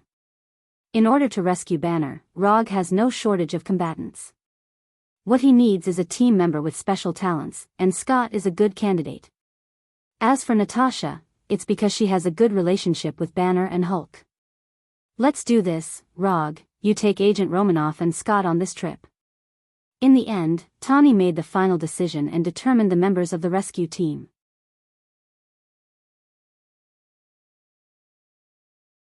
Chapter 333. Asgard, the Golden Palace Council Hall. Thor, who was sitting at the head of the table, seemed to be listening to the minister's report seriously, but in fact, his thoughts had already flown outside the 9 realms. Since Thor's mother, Odin's queen, Frigga, passed away, Odin was no longer in charge of Asgard and the specific affairs of the 9 realms. All the government affairs were handed over to Thor. Although Thor hadn't officially inherited the throne of Asgard, what he did was no different from the king of Asgard. Asgard was as calm as ever, and the contents of the minister's reports were mostly related to civil affairs. Except for some sporadic war reports from Warnerheim, the entire 9 realms could be said to be peaceful. After listening to the minister's reports for several hours, Thor passed some of the policies proposed by the ministers, and also shelved some new policies that he didn't think were necessary for the time being. When he was the only one left in the magnificent council hall, Thor leaned back on the golden chair and sighed tiredly. After really taking over the government affairs, he found that it wasn't easy to become a qualified and respected king.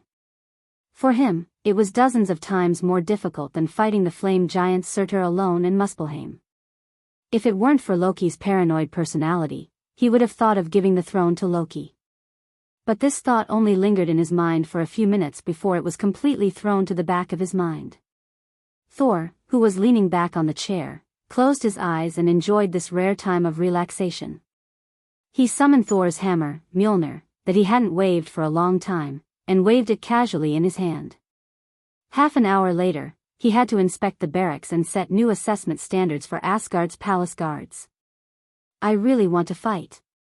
Since returning from Svartalfheim, the kingdom of the Dark Elves, he hadn't engaged in any battles, and he didn't even fly with Thor's hammer more than a few times.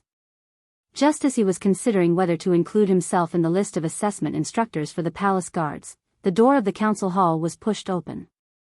2 adult males, firm steps, reasonable strides, stable frequency, good skills. Through the sound of footsteps, Thor quickly judged the strength of the 2 visitors. Because he didn't have any chance to fight personally, he could only use these little tricks to satisfy his inner desire for battle. Thor, long time no see. Before Thor opened his eyes, a familiar voice sounded. This is Rog's voice. After hearing Roger's words, Saul suddenly opened his eyes.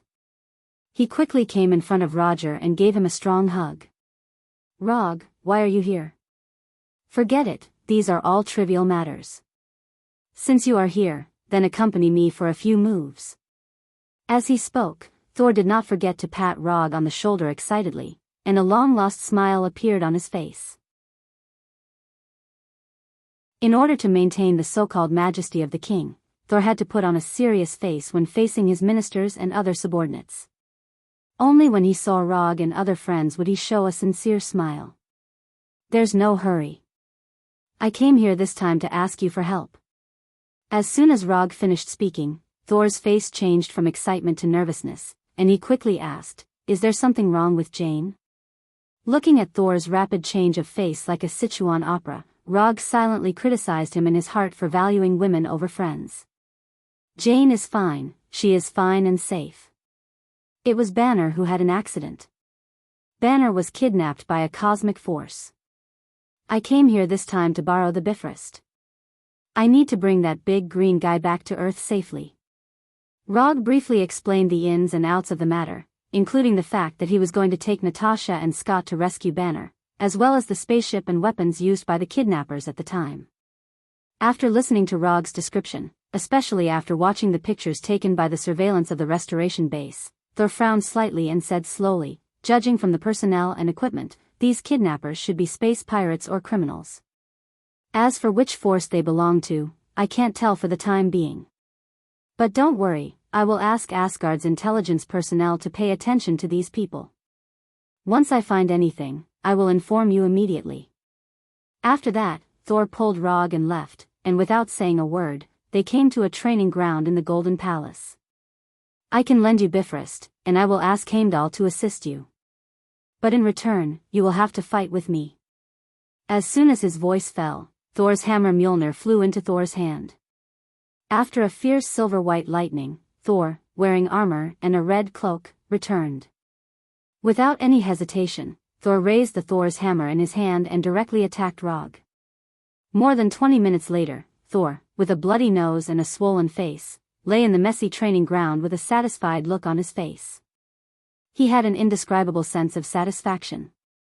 Rog, who was fighting with him, was not much better. His hair was messy, he was sweating profusely, and his right arm couldn't stop trembling. Although he and Saul did not use any powerful moves, it was just a simple exchange of punches and kicks and fighting skills. But with their amazing physique and strength, they still destroyed the training ground. The surrounding walls and floors shattered, and gravel scattered all over the ground. "You are becoming less and less like an earthling. Your physical strength is stronger than the palace guards. I am now beginning to wonder if you are a pure earthling." Saul was able to make such a clear judgment because it was mainly a contest of physical strength. "The opponents I have faced recently are some inhuman monsters, so I strengthened my physical strength training." Although that was the case, what really caused Rog's physical fitness to improve by leaps and bounds was the further development of the immortal body. Now, even if he didn't deliberately use his monstrous strength, he could easily crush rocks several meters wide. Casually breaking walls and steel plates was as simple as breathing for him. "Sorry, I can't leave Asgard for too long now. I can't go with you to save Banner. But don't worry, as long as you need Asgard's help, Asgard will be your strongest backing in this operation," Thor said with an apologetic look on his face. "It's okay, I'm very satisfied that you let me use Bifrost." Because Thor still had a lot of official business to deal with, Rog didn't continue to disturb him and returned to the restoration base through Bifrost. He wanted to use the portal to return to Earth, but he soon found that using the portal spell from Earth to Asgard had consumed most of his magical power. After coming out of the rainbow-like teleportation beam, Rog didn't let Heimdall wait for too long and immediately took Natasha and Scott to Asgard. Then, he directly teleported from Asgard to the land of nothingness. Rog didn't accept the spaceship and Asgard gold coin specially prepared by Thor, because this time, he intends to use a barbaric way to complete this commission. Commission content: bring Banner back to Earth. Commission status: incomplete. Commission reward: 300 ninja coins.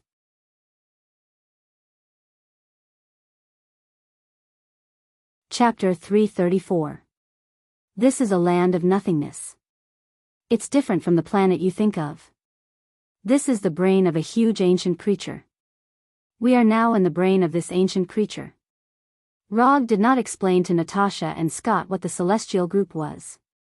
He simply described it as the brain of an ancient creature. Even in the universe, not many people knew about the celestial group. Therefore, instead of wasting time to explain the celestial group, it was better to just use the common impression of the universe. As for why Rog knew about this, it was all thanks to Ronan's selfless contribution. In the Kree battleship left behind by Ronan, there was a large amount of knowledge about the universe. Rog had just browsed through it. Don't ask too many questions. This is my first time here too. This is the universal language translator. It was provided by a kind person. Most of the universal languages are recorded in it. Bring it with you and you will be able to communicate with other alien races. After that, Rog passed 2 universal language translators to Natasha and Scott and gestured for them to wear it. Also, let me remind you. Although this is a chaotic land without any laws, there is one thing you must pay attention to. Do not provoke the Daifan group. Daifan group? What's that? Ant-Man Scott asked curiously. Do you see those robots that look like they are absent from work? Those are the Daifan group's collection robots. A few hundred years ago, the Daifan group sent people to mine the organic substances in the skulls. The collected bones, brain tissue, spinal fluid, etc. are all rare resources. They are very valuable in the black market. Rog pointed at the collection robots that were working hard like worker bees and said calmly. He had obtained the above information from the Kree battleship. The Daifan group was established by the collector Talia Daifan.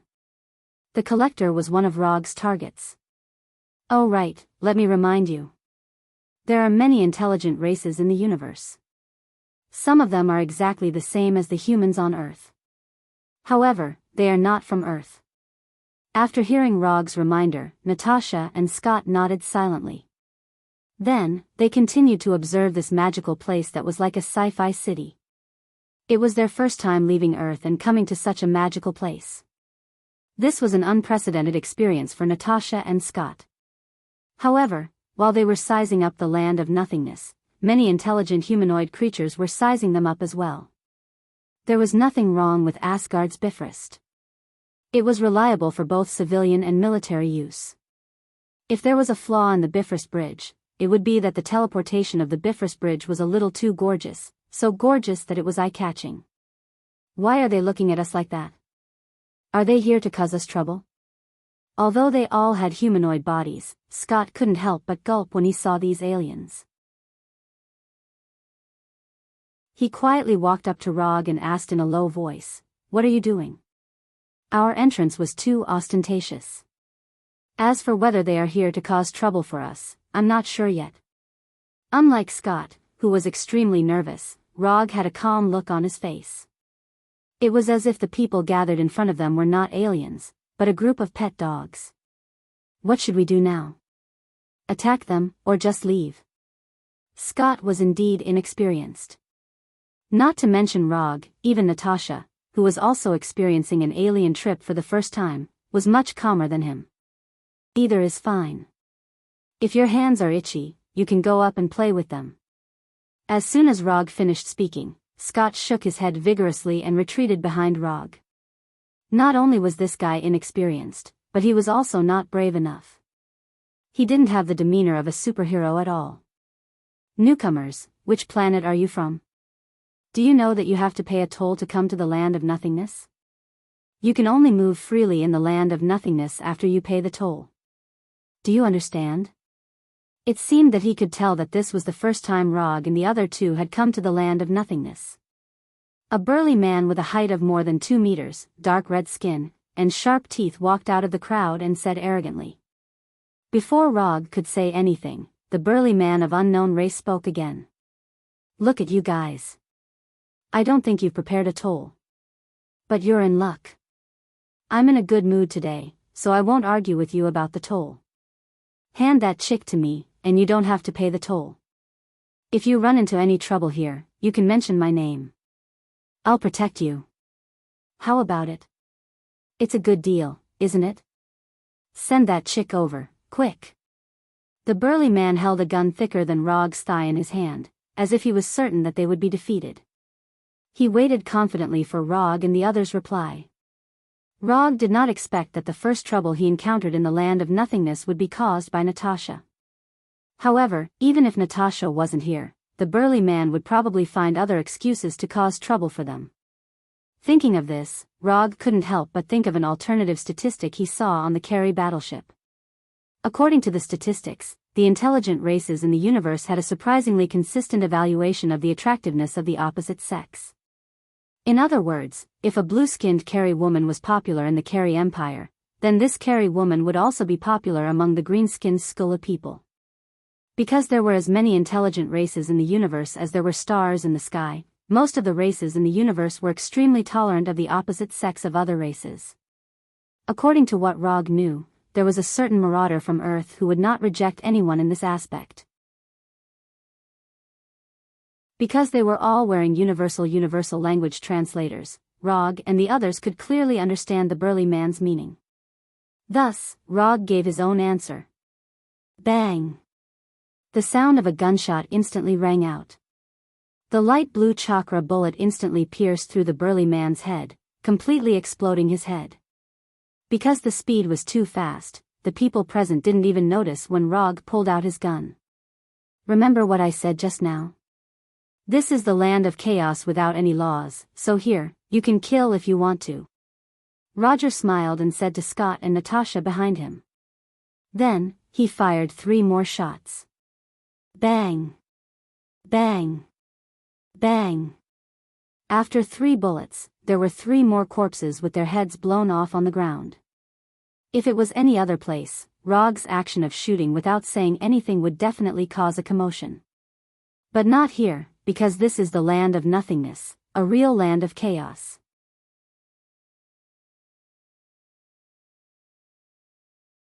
Chapter 335. Collector Talia Divan was a famous existence in the universe. His obsession with collecting had reached an incomprehensible level. The collector was one of the oldest life forms in the universe, and he was also a member of the Council of Elders of the universe. No one knew how long he had lived, just as no one knew what kind of power he had. The only thing people knew was that no one could forcibly take his collection from the collector. Anyone who tried to rob the collector's collection, without exception, all disappeared. Although there was no nominal ruler in the land of nothingness, Collector Talia Divan was the actual ruler of the land of nothingness. Rog used the land of nothingness as the first stop of the mission, and he came specifically for Collector Talia Divan. The universe was vast, so vast that it made people feel desperate. It is not an easy task to find Banner's whereabouts in the vast universe. In order to find Banner as soon as possible, Rog decided to make a deal with the collector, a deal that the collector would never refuse. The reason why the land of nothingness became a magical place famous throughout the universe was not only that the place itself was unique, but more importantly, Collector Talia Divan was here. As long as you could give him a unique collection, the collector would give you a huge return that you could not imagine. Money, power, strength, weapons, resources, even an entire planet, as long as you wanted it, the collector could satisfy you. To some extent, the collector was like the spirit of the wishing lamp. As long as you could satisfy him, he could fulfill your wish. Because of this, the land of nothingness attracted gold diggers from all over the universe, trying to harvest their own gold mines in the land of nothingness. Of course, not everyone was here for the collector. The unique nature of the land of nothingness itself made it the favorite of space pirates, criminals, and villains, and people from all walks of life gathered here. Under the guidance of several enthusiasts, Rog and the other 2 successfully arrived at the collector's residence. We have collected the most races, treasures, antiques, remains, and so on in the universe. Anything you can imagine can be found in the master's collection room. An alien maid wearing a short white maid uniform with wine-red skin confidently introduced to Rog and the other 2. Rog didn't agree with the maid's introduction. At the very least, he knew that there were a few collectors who wanted to get their hands on this treasure, but they never got their hands on it. For example, the Infinity Stone. Coincidentally, in the original timeline, the Reality Stone was handed over to the collector by Asgard. But because of his appearance, the Reality Stone was intercepted and fell into his hands. Although he came to do business with the collector, he had no intention of handing over the reality stone. If he wanted to impress the collector, other things besides the reality gems would also work. For example, the northern cold saber that was modeled after the Black Death sword, which was Xiaohei. Or maybe he was the only one in the entire universe who could make ninjutsu bullets. The key to moving collectors had never been their value, but whether or not they were rare enough. Now, let us welcome the great collector, Talia Divan. The maid who led the way used exaggerated movements and tone to introduce the collector to Rog and the other two. Following the maid's voice, a middle-aged man with a head full of white hair and strange clothes slowly turned around and walked in front of Rog and the other two. TSK, TSK, TSK, let me see, 3 rare earthlings. The collector Talia Divan glanced at Rog and the other two. He then took off his strange glasses and focused his gaze on Rog. When the collector said rare, he didn't mean that earthlings were rare, but that earthlings rarely appeared in the universe. Not to mention intergalactic voyages in the universe, the Earth civilization couldn't even travel to planets in a reliable way. Therefore, to other space civilizations, Earthlings who hadn't mastered the technology of intergalactic travel were considered to be a backward civilization. Because of this, Earthlings rarely appeared in the universe. I wonder what kind of collection you 3 rare Earthlings have brought me. If it's too ordinary, I'll be angry. The collector's mental state seemed to be a bit abnormal, but this was his normal state. I believe you will like this. As soon as the voice fell, Rog took out a rectangular box from the summon scroll. Whether it was Blackie or ninjutsu bullets, Rog didn't plan to trade them. Although Blackie is unique, he doesn't have the habit of trading his partners. And ninjutsu bullets may not be enough to tempt the collector. After all, ninjutsu bullets can be mass-produced. In order to impress the collector and successfully obtain information about Banner, he deliberately spent 20 ninja coins and exchanged a branch of the god tree from the system. When Rog opened the metal box and took out the branch of the god tree that was more than 1 meter long, the collector's face suddenly changed, and his right hand reached out uncontrollably to the branch of the god tree. Before Rog could introduce the branch of the god tree in his hand, the collector grabbed it and carefully looked at it. It wasn't until 2 or 3 minutes later that the collector reluctantly looked away and slowly said, "What kind of plant is this? Where did you get it?" "I can only tell you that this is a special tree called the god tree. This is a branch of the god tree that I got by chance. As for the rest, I have no comment." Although facing the collector, who is famous in the universe, Rog still has no intention of revealing his secrets. He came here to make a deal, not to make a confidant. "Tell me, what do you want to exchange this branch of the god tree for, wealth or power?" The collector looked at Rog with a serious expression and said, "That's right." Since Rog doesn't want to say it, he won't force anything. He is a collector, and collecting rare existences is his interest. He is not interested in secrets.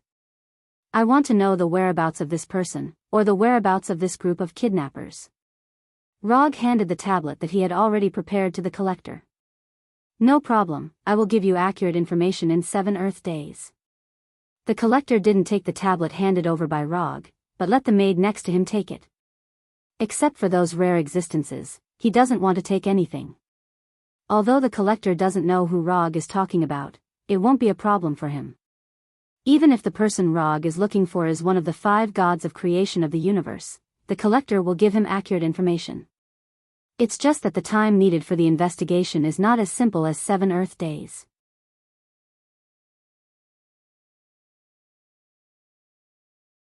Chapter 336. On a balcony of the Exciting Night Hotel. Exciting Night is a famous hotel in the land of nothingness, famous for its all-inclusive services. As long as you can afford it, you can not only spend any exciting night you want here, but you can even spend an exciting life here. In fact, strictly speaking, there is no night in the land of nothingness, and there is no so-called day. After all, this is the head of an ancient creature, not a normal planet, and there is no rotation. What are we going to do next? Wait here for 7 days? Scott stood beside Rog with an unknown drink like a cocktail and asked. "We won't go anywhere until we get accurate information." If you feel bored, you can find some fun in the hotel. The casinos and entertainment venues here are still very fair. Rog didn't look at Scott. He is now admiring the bright starry sky outside the land of nothingness. Through the huge eyes of the head, you can directly see the starry sky outside with the naked eye. This is one of the reasons why Rog chose to stay in the exciting night. Although they have just arrived and don't have more recognized common currencies such as Crete coin, this doesn't affect them staying in the exciting night hotel. The 4 aliens who tried to blackmail them before provided them with a small amount of startup capital. Relying on this startup fund and Sharingan, Rog went to the casino outside for more than 10 minutes, and then earned enough money to make them fall for a week. Although the casinos in the land of nothingness are completely different from the casinos on Earth, and the gameplay is also different, all of this is not difficult for Rog. Gambling, in a sense, is also a game, and it is a high-risk, high-return game. And Rog happens to be a game master. Therefore, winning money was not a problem for him. Can the collector really find the whereabouts of Banner? The universe is so big, it's not easy to find a person. Scott raised the glass in his hand and took a sip, then coughed violently. What kind of wine is this? It's too bad to drink, even gasoline tastes better than this. Scott said with a disgusted look on his face. Have you drunk gasoline? Rog's curiosity suddenly came out. No. Scott quickly shook his head. He would never admit that he had drunk gasoline. Don't underestimate the collector. Although he looks quite crazy, the promises he makes are still very reliable. After that, Rog turned around and walked towards the door of the room. Where are you going?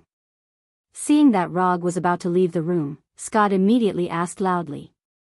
Ever since they had arrived at the land of nothingness, Scott had wanted nothing more than to stay by Rog's side 24/7. In this place where there was no law at all, he could only feel a sense of security by Rog's side. We're going to have fun. If you want to go out, remember to bring Little Black along. As soon as he finished speaking, the northern cold blade hanging from Rog's belt was thrown in front of Scott. Before Scott could reach out his hand, the pitch-black northern cold blade disappeared. Instead, it was Xiao, who was nearly 3 meters tall, had a mouth full of sharp teeth, and a pair of huge white eyes. Hello, I am Xiao. After changing from the northern cold blade form to a humanoid form, Xiao greeted Scott in a friendly tone that he understood. Ah. But obviously, Scott couldn't accept Xiao's friendliness. Rog ignored Scott's screams and left the room straight, then knocked on the door of the next room. Not long after, the door of the room was opened. The person who opened the door was none other than Black Widow Natasha, who was wearing a special black combat uniform that vividly displayed the curves of her body. What happened to Scott? I seem to have heard his screams just now. It's okay, he met a new friend and was just a little excited. The people of the Avengers didn't know about Xiao, and Rog didn't intend to explain it to them. So until now, Natasha thought that only the 3 of them participated in the rescue operation of Banner. After entering Natasha's room, Rog directly took out a bottle of unknown drink that was slightly more pleasing to the eye from the wine cabinet and poured a glass for himself and Natasha. When did you get together with Banner? After handing one of the glasses to Natasha, Rog asked casually. Together? I wasn't with Banner, I just wanted to save my companions. Natasha froze for a moment. She thought that Rog wanted to tell her about the next arrangement, but she didn't expect Rog to ask such a question. Really? You didn't look like you just wanted to rescue your companions at the Avengers base. Natasha is a very smart woman, otherwise, she wouldn't have become a top spy, so she instantly understood why Rog said that. Banner is indeed a very talented man, but he's not my type, and he hasn't recovered from Dr. Ross's breakup yet. Natasha picked up the glass and took a sip, and a blush quickly appeared on her delicate face. Not only do you have such a misunderstanding, but others also have similar ideas. Rogers even took the initiative to set me up with Banner. At this point, Natasha smiled bitterly. Wait, the person you like is not Banner, then it can't be Hulk, right?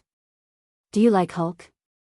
Rog knows that there is some kind of emotional thread between Natasha and Banner, after all, this is the case in the timeline he knows. But now it is clear that the development of things is completely different from what he remembers. Natasha doesn't like Banner, but she likes Hulk. This development trajectory is a bit out of the ordinary. However, after thinking about it carefully, this wasn't something impossible. Although Hulk is very different from normal people, in a sense, Hulk is also a good man. No, I don't like Hulk either.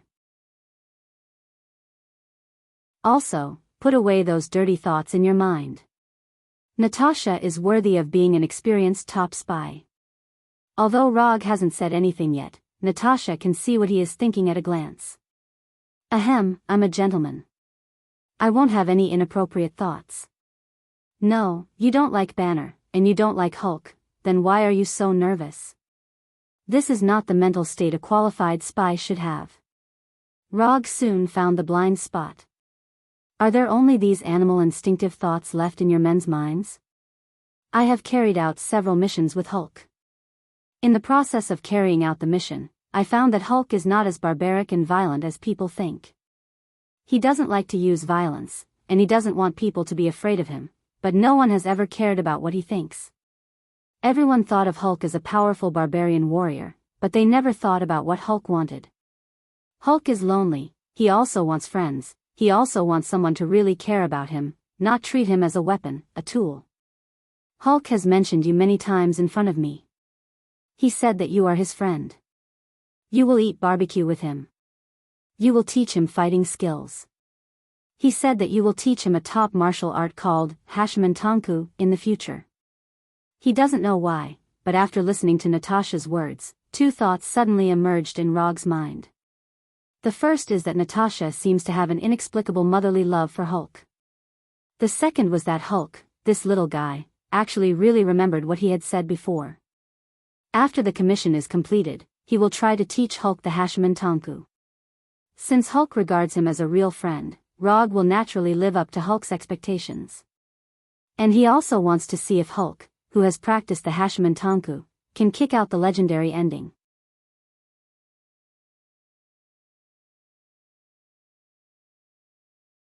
Chapter 337.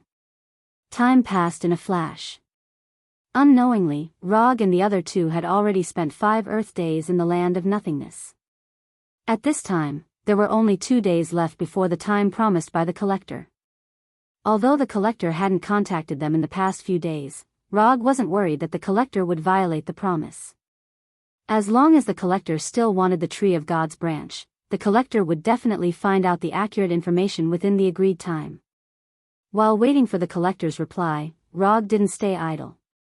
He prepared all the equipment needed for interstellar travel.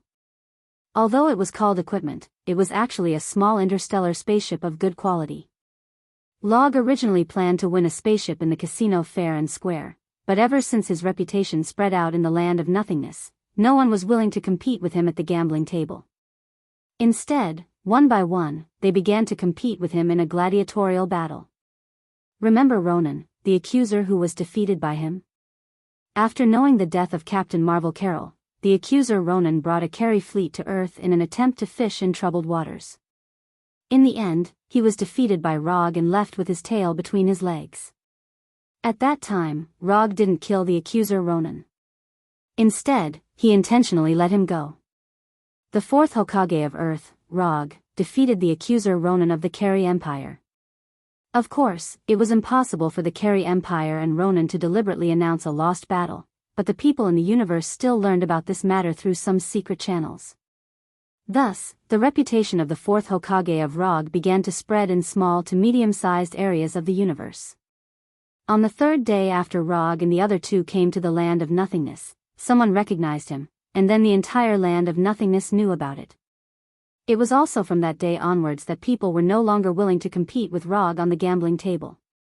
Instead, they changed the venue of the duel from the casino to the arena.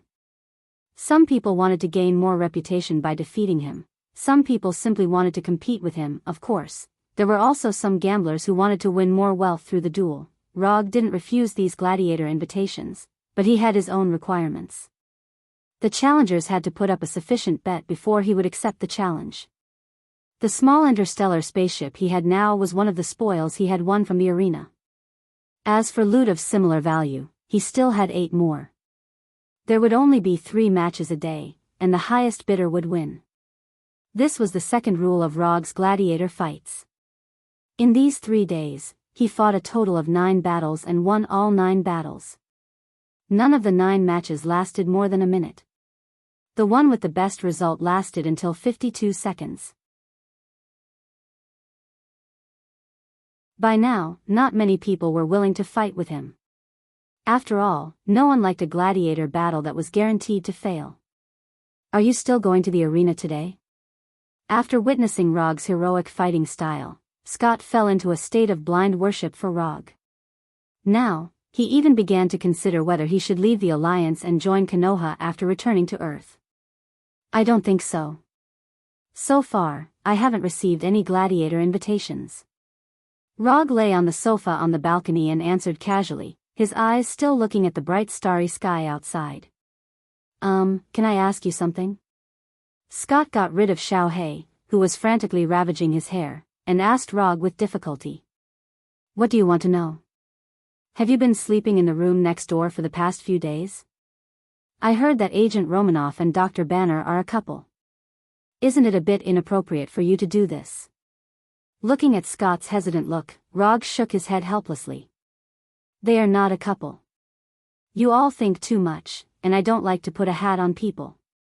If it was someone else, Rog wouldn't bother to explain.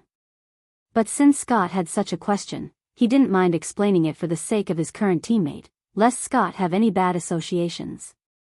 Really, then there's no problem. But speaking of which, Agent Romanoff's figure is really... Before Scott finished speaking, Rog grabbed his shoulder and flew straight into Xiao Hei's arms. Since Xiao Hei showed his true form, Xiao Hei had been entangled with Scott, like a black Labrador who saw his favorite frisbee.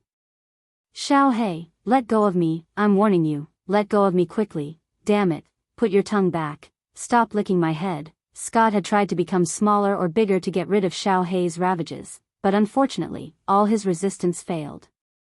Just when Rog thought that today was going to be so dull, there was a sudden noise on the street outside the hotel. In the land of nothingness, fighting in the street was not uncommon. Especially near casinos, bars, and other entertainment venues, this kind of thing was even more common. But this time, Rog's eyes were on one side of the battle.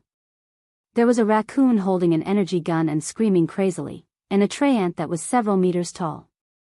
It can't be such a coincidence, right? After seeing the raccoon and the tray ant, Rog's eyes quickly swept through the surrounding crowd, trying to find several other familiar figures. But unfortunately, except for the raccoon and the tray ant, he didn't find any other people in his memory. The genetically modified raccoon, Rocket, and the tray ant of the giant flower god clan, Groot. Xiao Hei, look after Scott and Natasha, I'm going out. As soon as his voice fell, Rog used the body flicker technique to leave the balcony of the room, and his whole person disappeared completely. In just a moment, he came near Rocket and Groot. You bunch of waste monsters, listen to me, this guy is my prey. If you don't want to die, get out of my way. Rocket pointed his gun at a person in front of him and said in a fierce tone. I'm Groot. Groot, who was standing on top of Rocket, also made a boxing pose and echoed in a low voice. Although they were now surrounded by more than a dozen enemies of different figures, Rocket and Groot didn't show any fear. Instead, they had a proud posture of victory. Looking at Rocket with a fierce expression and baring his teeth, Rog began to wonder if the Galaxy Awkward Dance Group had been established. In the timeline in his memory, the Galaxy Awkward Dance Group should have been established at this time, but they haven't successfully obtained the advanced achievement of Awkward Dance Saves the Universe. However, judging from the performance of Rocket and Groot at this time, the Galaxy Awkward Dance Group didn't seem to have even a shadow.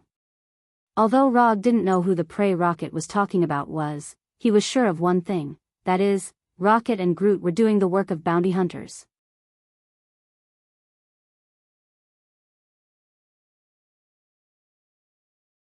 Chapter 338. When did he become a bounty hunter? Rocket couldn't even remember. He only vaguely remembers that he seemed to have taken the initiative to erase two memories that may be very important to him. Whether those two memories are really that important, he's not very sure, because he doesn't know what those two memories are. The oldest memory Rocket can recall now is meeting Groot in prison, meeting the most important partner of his life. Although it's been a long time, he still remembers the first sentence Groot said to him in the prison cell. "I am Groot." Later, he and Groot escaped from prison. The two formed a bounty hunter team and began to wander around the universe. Recalling the days when he wandered around with Groot, Rocket's ferocious face showed a trace of gentleness. But this gentleness came and went quickly. Without waiting for the surrounding enemies to answer, Rocket pulled the trigger and released a torrential rain of bullets. Da-da-da-da-da. The energy gun in Rocket's hand is not an ordinary weapon, but a killing weapon he carefully modified. Not to mention that the ones surrounding them are just a group of low-level villains. Even if they are standing in front of the elite soldiers of the Carey Empire, Rocket is confident that he can quickly eliminate them in a short time. No one thought that this 1-meter-tall raccoon would be so violent, not caring about the surrounding crowd and shooting without any hesitation. The already noisy environment became even more chaotic. Gunshots, screams, and wails rose and fell one after another, forming a different kind of music. The moment Rocket fired, Rog decisively used the body flicker technique to retreat a distance to avoid being shot.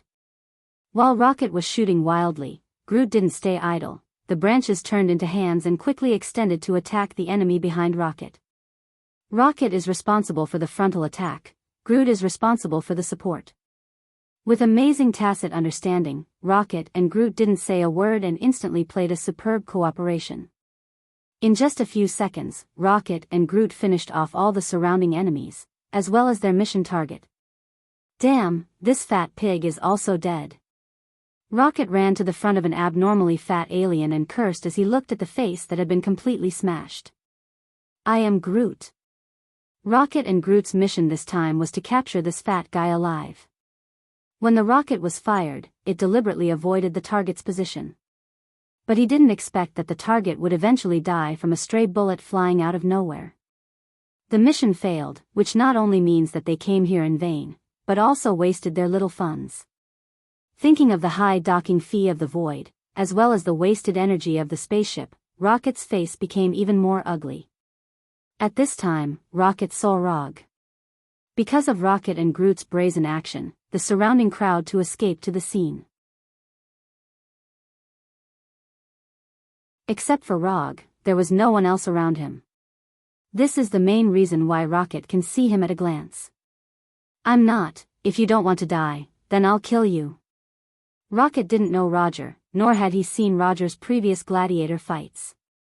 So in his view, Rog is just a curious passerby. After many years of bounty hunter career, Rocket understood a truth, that is, you have to show enough fierceness and overbearingness, so that there won't be people who don't have eyes to look for trouble. But this time, Rocket miscalculated. Rog ignored Rocket's angry shout and went straight to Groot, curiously looking at Groot's body.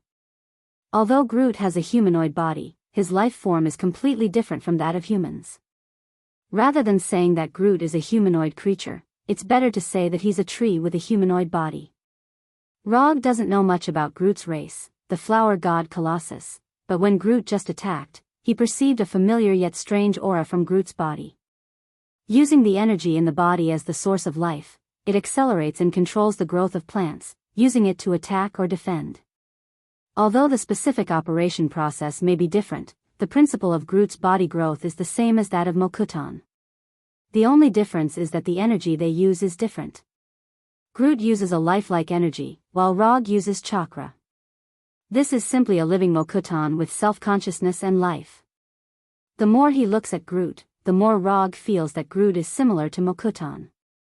"Hello, my name is Rog, I'm a ninja from Earth." Looking up at Groot's face, Rog introduced himself. "I'm Groot." For some reason, Groot also has an inexplicable sense of familiarity with Rog, who suddenly appeared, as if he met a member of his clan. "Nice to meet you." After that, Roger reached out his right hand and shook hands with Groot, who was squatting down. "I'm Groot." Although he has a universal language translator, Rog can't understand Groot's words at all. The universal language translator he is now carrying is a product of the Carey Empire. It can only translate the language already recorded in the Carey Empire's language library, and the language used by Groot is not in it. Just as Rog was thinking about how to communicate with Groot, Rocket's voice sounded again. "Boy, I'm warning you for the last time, get out of here immediately," or, Rocket didn't say the rest of the words, he just loaded the energy gun in his hand again. "Gotcha." The crisp sound of loading sounded, Rog's face suddenly became a little dissatisfied. He can understand Rocket's arrogant attitude, but taking the initiative to provoke him again and again, this is a bit unreasonable. "What if I don't?" Rog turned and looked at Rocket not far in front of him and said with a look of dissatisfaction. "Then you..." Before Rocket finished speaking, his neck was grabbed by the bright red Chakra's hand, and his whole body was lifted up. As for the energy gun in his hand, it was shattered by Chakra's hand in the first place. In general, Rog rarely uses the nine-tailed chakra first. But in some cases, the nine-tailed chakra is better than his own chakra. For example, when it's used to mimic objects. After seeing Rocket being lifted up by the blood-red Chakra's hand, Groot hesitated for a second or two, and then his huge right fist directly smashed towards Rog in front of him. Although Groot felt an inexplicable sense of familiarity from Rog, compared to the safety of Rocket, this is nothing. Groot's attack can't be said to be slow, but Rog's counterattack is faster. Would release, Great Forest technique. Rog's right hand's 5 fingers instantly turned into wooden vines, like 5 vipers attacking their prey. They instantly knocked Groot away and firmly tied him up. What's going on? After seeing Rog's 5 fingers turned into wooden vines and flew away and tied up Groot, Rocket's face was full of disbelief. He couldn't believe what he saw in front of him. "I'm Groot." However, the most surprised person was not Rocket, who was pinched by Chakra's hand, but the tied-up Groot. "I'm Groot."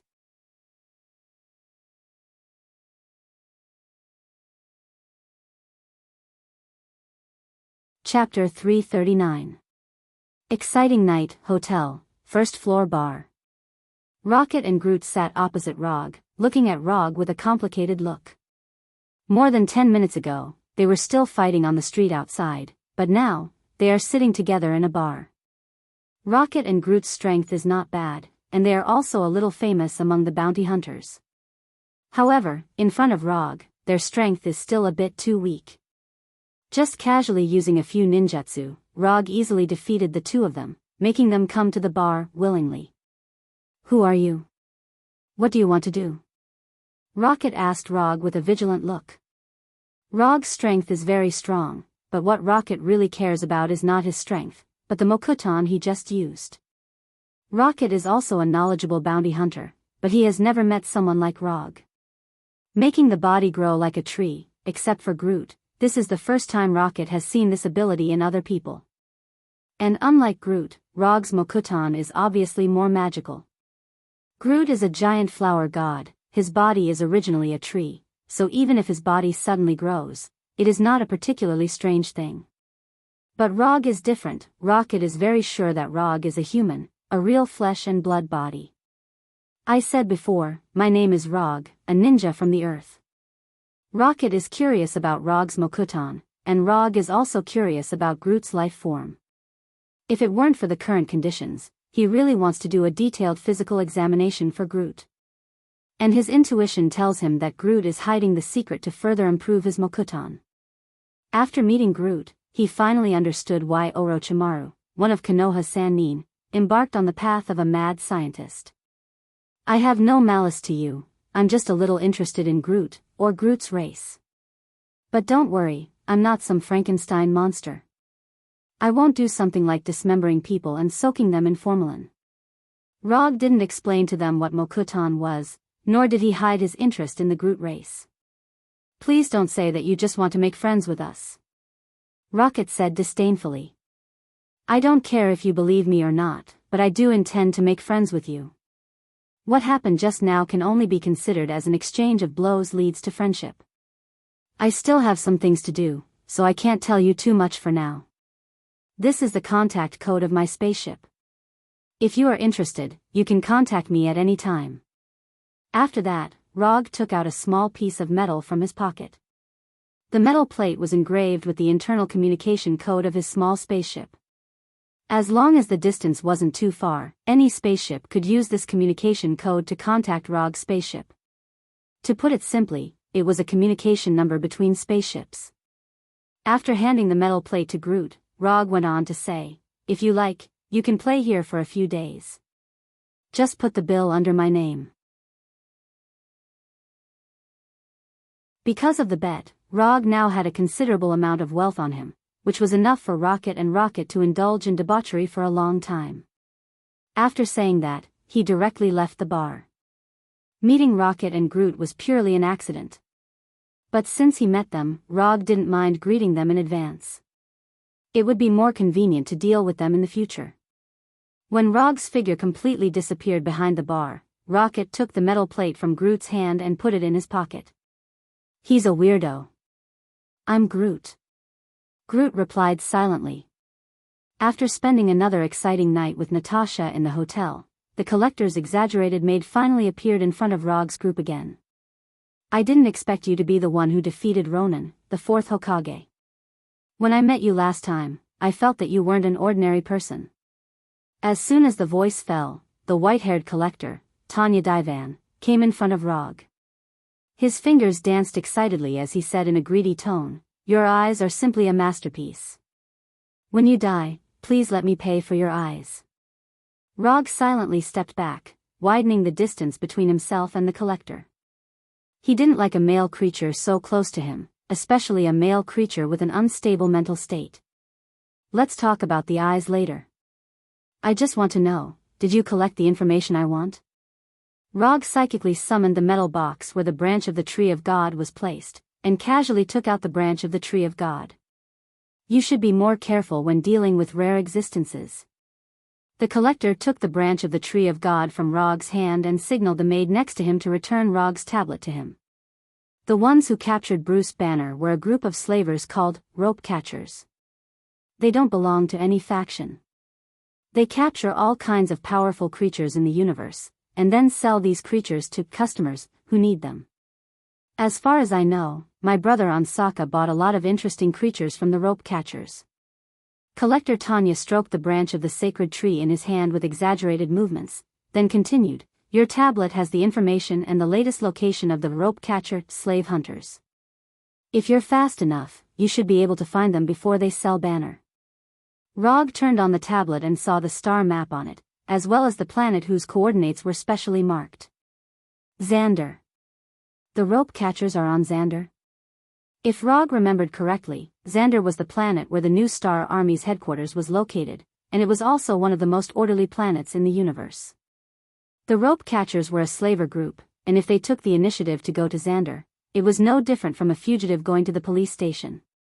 Xander was a place where a street brawl could land one in jail for serious crimes. Isn't this information a little wrong? Xander will not allow the existence of slavers. The brighter a place is, the easier it is for darkness to breed. The collector replied with a smile, then signaled the Burgundy maid to see him out.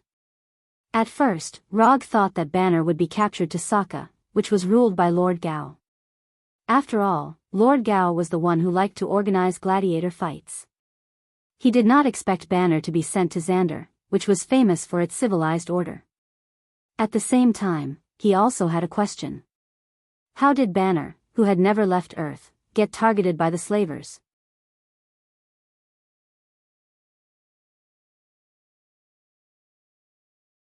Chapter 340. More than 3 hours later, Rog and the others arrived at Xander from nothingness. Originally, it only took more than an hour to travel from nothingness to Xander, and there were enough space jump points between the two places. The problem was with the pilots. Neither Natasha nor Scott had any experience in flying small spaceships. Although Rog had experience flying a small dark elf fighter, a fighter was not the same as an interstellar spaceship, and the manufacturers of the two were completely different. So before they set off, they had to take a temporary spaceship driving course. Fortunately, Rog was an experienced pilot. With his past experience and reasonable guesses, or rather recklessness, he successfully learned how to fly a spaceship. Although it was not perfect, he still managed to drive the spaceship to Xander and land it at the docking port. Halton City, according to Xander's evaluation standards, was a first-class city only one level lower than the capital. According to the information provided by the collector, the rope hunters who kidnapped Banner had just arrived in Halton City a day ago. Although Rog and the others did not have any legal identification documents, they did not have any wanted or bad records, so under the charm of money, they successfully obtained 4 temporary identification documents. That's right, 4. Even Blackie needed to get an identification document. Blackie in the form of the Northern Frostblade could fool ordinary people, but he could not fool the port's immigration scanners. Therefore, on the immigration records, Blackie was a creature that must be identified, not an item. Where are we going next? Scott was still wearing his classic Ant-Man uniform, and he did not even take off his helmet. According to him, he was worried that the air here would contain substances harmful to humans. However, in Rog's view, Scott was not worried about the air being harmful, but he did not want Blackie to continue ravaging his hair. Let's find a place to check in first, and then exchange these things for new star coins. Except for the small spaceship, Rog's other winnings could not be directly exchanged for new star coins, the common currency of Xander. Therefore, whether it was to find Banner or for their own journey, they needed to exchange the things in their hands for new star coins. Rog originally intended to give these things to the collector directly, but unfortunately, the collector had no interest in them. Because of the new star army, Xander was more orderly than most planets in the universe, and the civilization level of the inhabitants was also higher. If the civilization of the inhabitants of the Land of Nothingness was equivalent to the Middle Ages on Earth, then the civilization of the inhabitants of Xander was equivalent to the 21st century on Earth. And to a certain extent, Xander was a bit like Earth after the rapid advancement of technology. However, as the collector said, the brighter the place, the easier it was for darkness to breed. Even Xander, with its perfect laws and strict order, had an inescapable dark side. Rog, on the other hand, was very good at dealing with these dark forces hidden in the shadows. In a certain black market that was not welcomed by the officials, Rog successfully exchanged the spoils in his hand for Nova coins and exchanged them for a number that satisfied him. 132.68 million new star coins. Rog had just inquired that the most expensive suite in the most luxurious hotel in Halton City was only 100,000 new star coins per night. So, he was not dissatisfied with this number. In addition to solving the financial problem in the black market, Rog and the others also successfully inquired about the rope hunters. To be precise, it was Natasha who inquired about it. People who could not control their rationality in the face of beauty were not only on Earth, but also on Xander. The rope hunters just arrived yesterday. I heard that they sold a few good prey. In tonight's Bloody Gladiator, one of the rope hunters' prey will be fighting. I got 4 tickets, Natasha said calmly. At the same time, she took out 4 black tickets with only a red skull and a string of numbers printed on them. Then let's go take a look tonight. If everything goes well, we might be able to return to Earth tomorrow. Although that was what he said, Rog did not think that they would be so lucky. The fact that the rope hunters could make a name for themselves in this industry was enough to prove that they were not rookies. Rog had read the information provided by the collector. Although the rope catchers were just a group of slave hunters, their strength was not inferior to a regular army. In fact, they were even a bit stronger.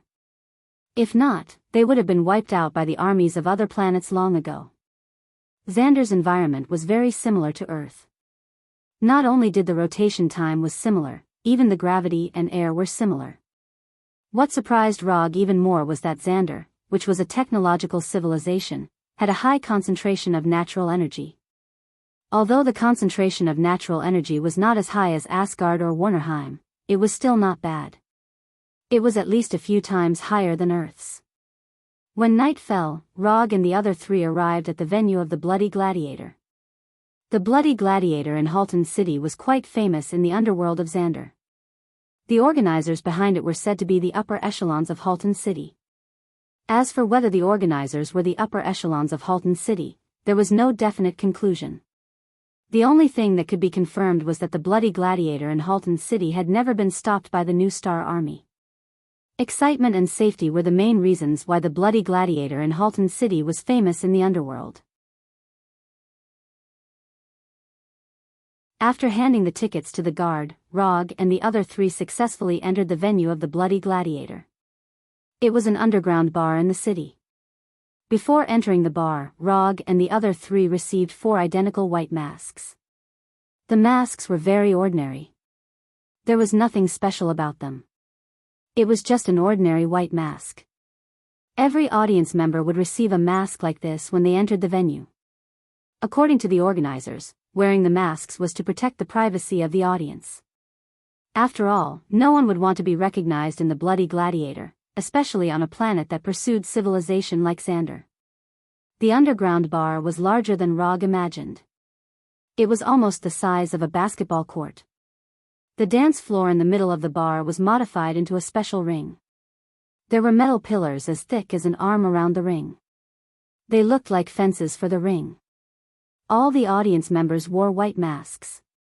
They were either sitting at the table or standing by the ring. Some were whispering, some were silent. Welcome to the bloody gladiator. Tonight, you will enjoy a fight for survival where fists meet flesh and blood splatter everywhere. Tonight, you will see the light of life bursting forth from living creatures under the threat of death. Tonight, you will hear painful howls that will cause you to be unable to sleep for the entire night. Now, let us welcome the 2 protagonists of tonight. They are the undisputed superstars of tonight. The host in an unknown corner was frantically stirring up the audience's emotions. At the same time, he did not forget to remind the audience not to miss the final betting time. Rog also received a betting slip from a waitress who was wearing an alluring outfit but a red mask that covered half of her face. Although he did not understand Xander's language, it was not a problem on the technologically advanced Xander. A real-time translation system could solve all the problems.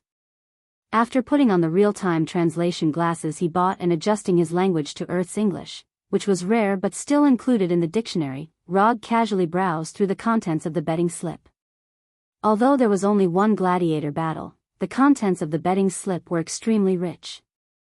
In addition to the simple victory and defeat, there were also bets on how many minutes the battle would end, whether the defeated party would live or die, whether they would be crippled or seriously injured, and even how many fingers would be lost in total. Depending on the content of the bet, the odds were completely different. Even for the simplest bet, the odds were not 1-to-1. On the betting slip, there was also a general introduction of tonight's contestants. One was a 4-armed ape of an unknown race, and the other was a human. Of course, the human here was not an earthling, but an Asari.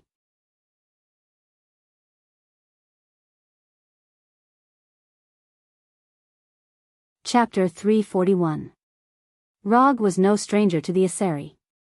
When he was in Warnerheim, the Asari soldiers who died in his hands numbered at least a few thousand, if not 10,000.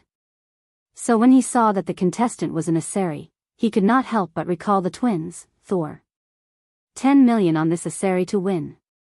Rog handed an anonymous new star card to the scantily clad waitress and completed his bet.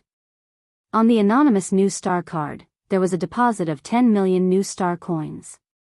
As long as one had this card, anyone could withdraw money from any bank without needing a password. This new star card was the favorite transaction method of the dark forces. It was simple and safe enough. One only needed to confirm the balance in the card to easily complete the transaction.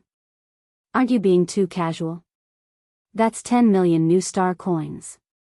When the waitress left, Scott, who was wearing a mask, lowered his head and whispered to Rog. Anyway, it's a win. If you lose, you lose. Take the betting voucher. If you win, you'll get the money. After that, Rog handed the betting voucher to Scott. It'll be strange if he wins. The odds are 1-3. 5. Anyone can see that this Asari is bound to lose. Scott said with some disdain, but he still silently kept the betting voucher handed by Rog.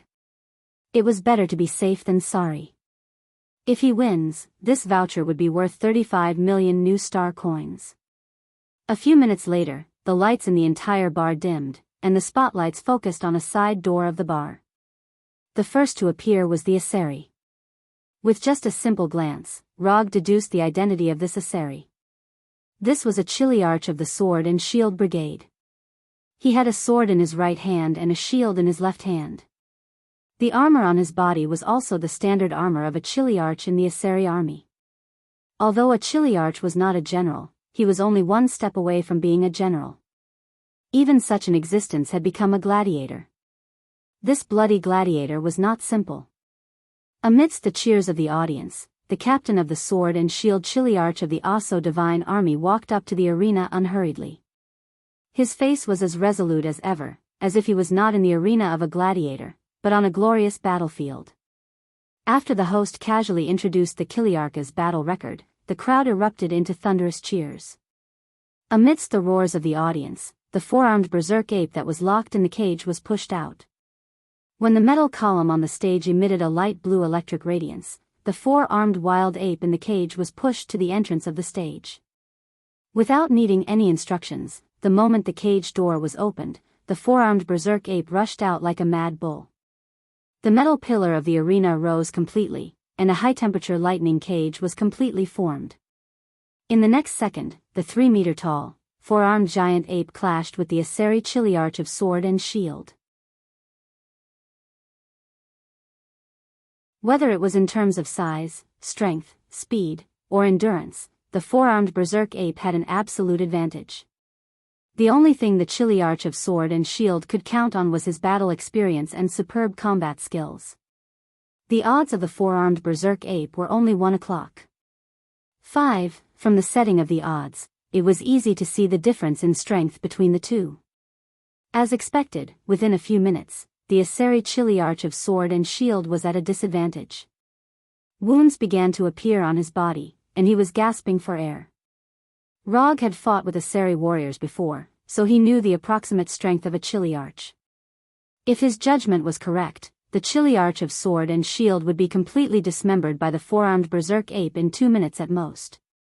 Seeing the Chiliarch of Sword and Shield doing his best to block the four-armed berserk ape's attacks and seize every opportunity to counterattack, Rog's memories of Warnerheim appeared again. To save or not to save? Not long after entering the bar, he secretly used chakra to check the situation in the bar. Although there were many life signals in the bar, none of them could be considered an expert. If he wanted to save the Chiliarch of Sword and Shield in the ring, it would not be as easy as eating, but it would not be too difficult either. After thinking seriously for a few seconds, he finally made a decision. Take half a step back, raise your shield, and slash. Turn left, half squat, and slash. Stab, shield bash, jump, heavy slash. The Chiliarch of Sword and Shield heard the voice. At first, he did not pay attention to the voice that came from nowhere. However, he soon realized that the voice's guidance was indeed the best choice under the circumstances. After trying a few times, the Chiliarch of Sword and Shield decisively gave up his plan and began to fight according to the voice's instructions. Other than the Chiliarch of Sword and Shield, no one else noticed the voice's existence. Even Natasha, who was sitting next to Rog, did not notice it. Using chakra, Rog accurately transmitted his voice to the Chiliarch of Sword and Shield, guiding him on how to fight. In terms of raw strength, the Chiliarch of Sword and Shield was far inferior to the four-armed berserk ape. This was also the main reason why his odds were as high as 3/5. However, the four-armed berserk ape was still a beast without intelligence. As long as the Chiliarch of Sword and Shield could withstand the first few rounds of attacks from the four-armed berserk ape, he could use human intelligence to slowly kill the four-armed berserk ape. However, in order to do this, not only did he have to have rich combat experience, but he also had to have sharp combat instincts and essential combat skills. When experience, intuition, and skills were combined, he could change the outcome of the battle and gain the right to live. On the surface, the one fighting in the ring now was the Asari Chiliarch of Sword and Shield. However, in reality, the one fighting the four-armed berserk ape was a different kind of Rog. Not long after, the audience below the ring realized that the four-armed berserk ape, who had the upper hand, was gradually falling into a disadvantageous position. The four-armed berserk ape's attacks began to miss and become ineffective, while the chilly arch of sword and shield kept leaving wounds on the four-armed berserk ape's body. Light green blood began to spread in the ring, and the four-armed berserk ape's movements began to slow down. Reverse shield, right knee, triple slash, back of the neck, stab.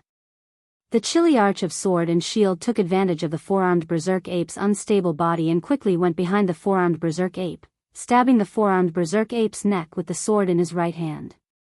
When the Aseri chilly arch pulled out the sword from the back of the four-armed berserk ape's neck, light green blood spurted out from the wound and dyed the chilly arch green. He won. He really won. Scott stared at the arena in disbelief, and he almost lost control of his emotions and shouted out loud.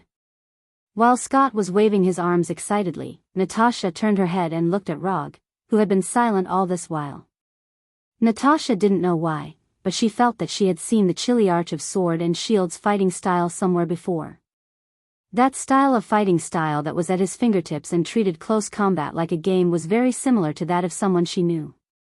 No, it wasn't just similar, it was exactly the same. The fighting style that the chilly arch of sword and shield used was Rog's fighting style.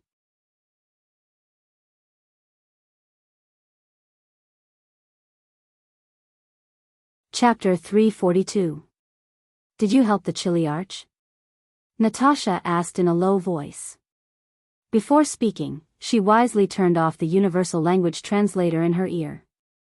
In a gladiator fight, helping one side is obviously cheating.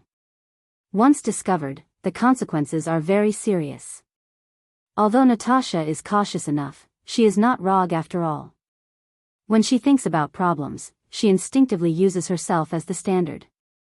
For Natasha, doing something that will anger others in their territory is not a very wise decision.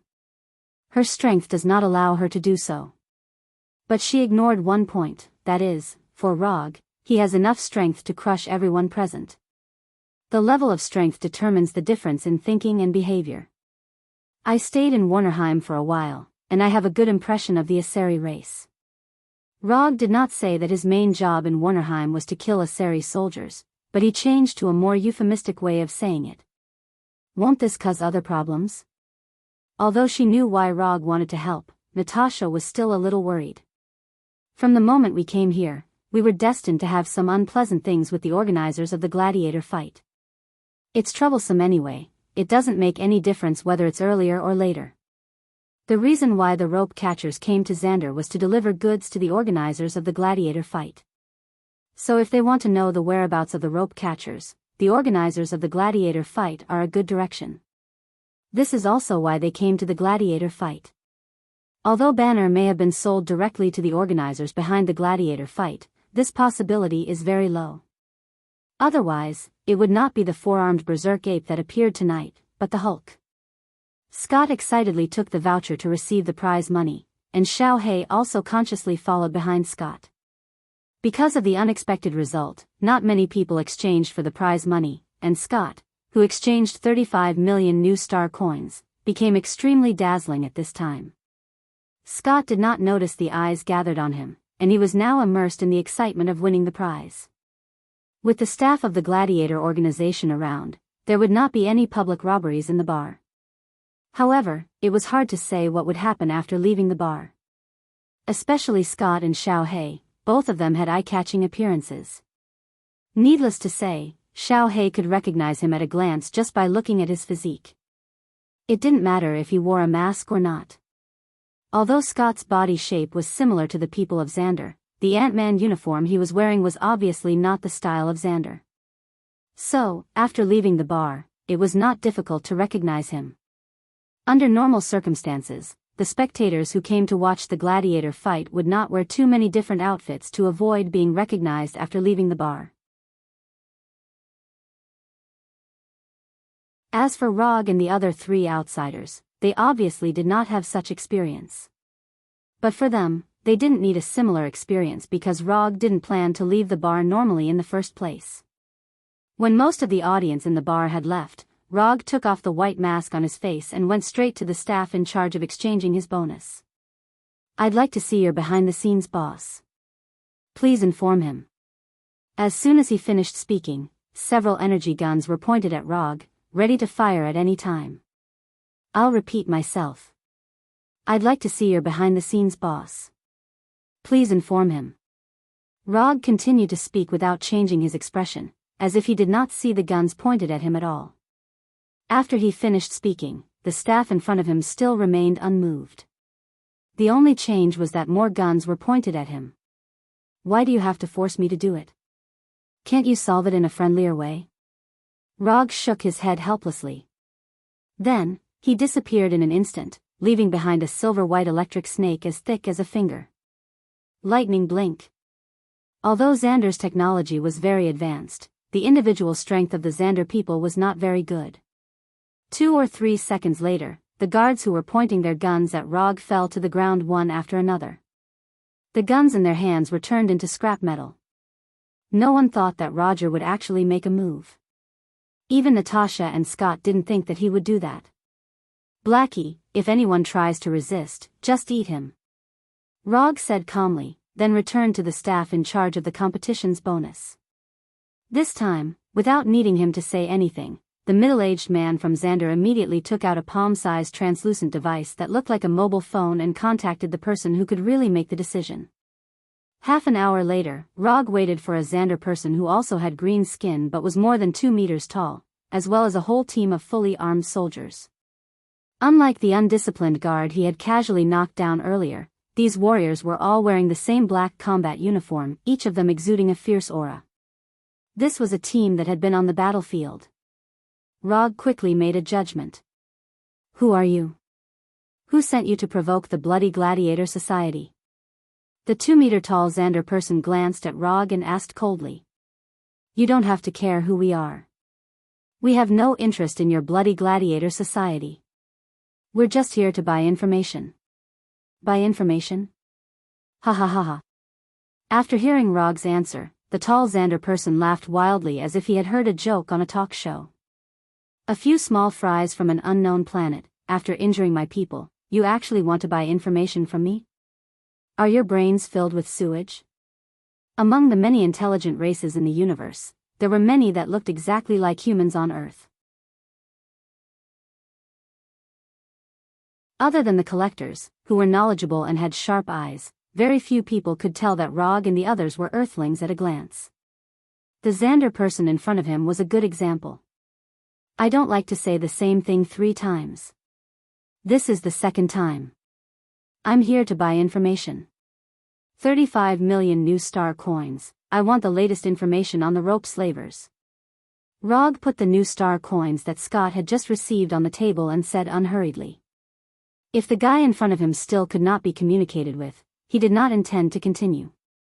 Although violence could not solve all problems, it could solve most of them. And the one in front of him was the kind that could be solved with violence. The Xander person wanted to say something, but after feeling the amazing aura emanating from Rog, he fell silent. This guy is dangerous.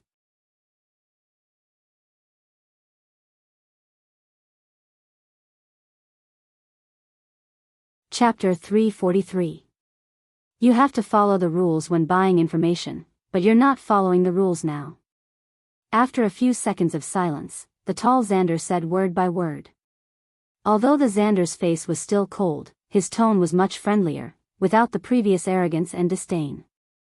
Rules need to be backed up with strength. I'm the strongest here, so my words are the rules.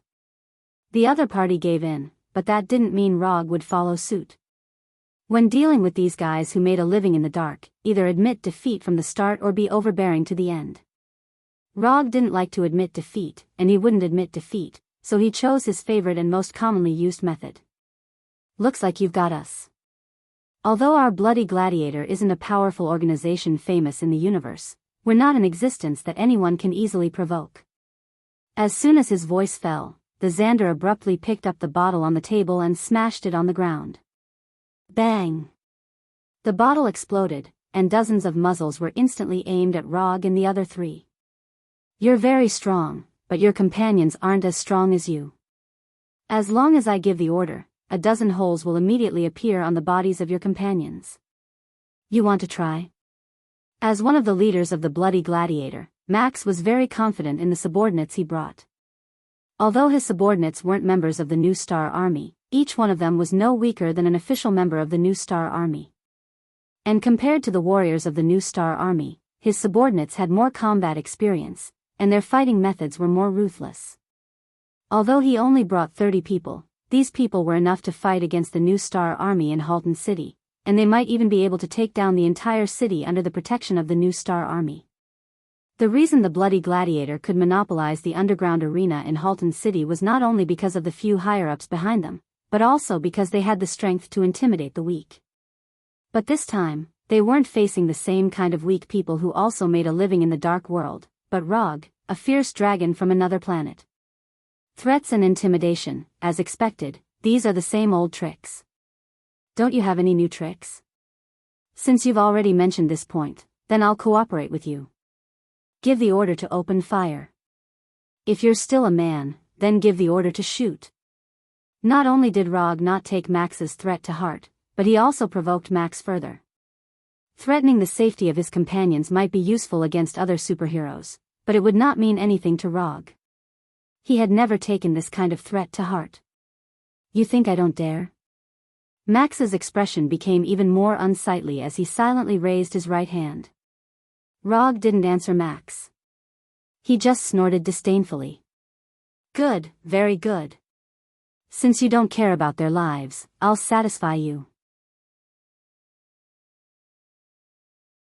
As soon as he finished speaking, Max swung his right hand down forcefully. Then, nothing happened. What was going on? Didn't they see my gesture? The expected gunshot didn't sound, and Max's face turned even uglier. This team was personally led by him. He knew his subordinates very well, so he was very sure that his orders would be carried out immediately. However, the situation at this time was completely different from what he expected. He was ready to fight with Rog, but his subordinates dropped the ball at this time. Do you find it strange that your loyal subordinates didn't shoot? I'll give you a chance to look back. I swear on my character that I will never attack you when you turn your head. Although Rog made a promise, Max didn't believe a word of it. The bar was quiet again. Max's eyes were fixed on Rog, and one guess after another flashed through his mind. After nearly 3 minutes of silence, Max finally made a decision. From the moment his subordinates didn't shoot according to the order, the initiative was no longer in his hands. After taking a few deep breaths, Max slowly turned his head to look at his subordinates, and then saw a phenomenon that he couldn't understand at all. Every one of his subordinates maintained the posture of aiming, motionless, aiming very seriously, aiming very carefully. Everyone's finger was on the trigger, ready to shoot at any time. However, they didn't shoot. They always maintained the posture of aiming, as if they were lifeless figurines, standing quietly and aiming quietly. Although Xander's technology is developed enough and there are many dazzling inventions, Max has never heard of any weapon that can cause such a scene in front of him, which is completely beyond his understanding. Max wasn't the only one who was confused. Scott was just as confused as he was. Only Natasha, who had seen Rog freeze shield agents, could roughly infer the truth of the matter. Sharingan Genjutsu. To be precise, it's the Golden Bind Genjutsu cast by Sharingan. Before he had the Sharingan, Roger liked to use ninjutsu to freeze those small fries who weren't very strong. After he had Sharingan, the way to freeze small fries changed from ninjutsu to Sharingan Genjutsu. And now, as his Sharingan Genjutsu became more and more exquisite, the ordinary Sharingan Genjutsu was replaced by Golden Bind Genjutsu. Instead of using ninja coins to exchange for Golden Bind Genjutsu from the system, Rog relied on his own ability to forcibly research Golden Bind Genjutsu and successfully obtained the recognition of the system. Now, are you interested in trading according to my rules? After confirming that his subordinates had completely lost their ability to act, Max sighed helplessly. This time, he really lost. The next thing went smoothly. Max didn't even take the 35 million Nova coins that Rog paid for the information and handed over all the information about the Venus flytrap slave hunters to Rog.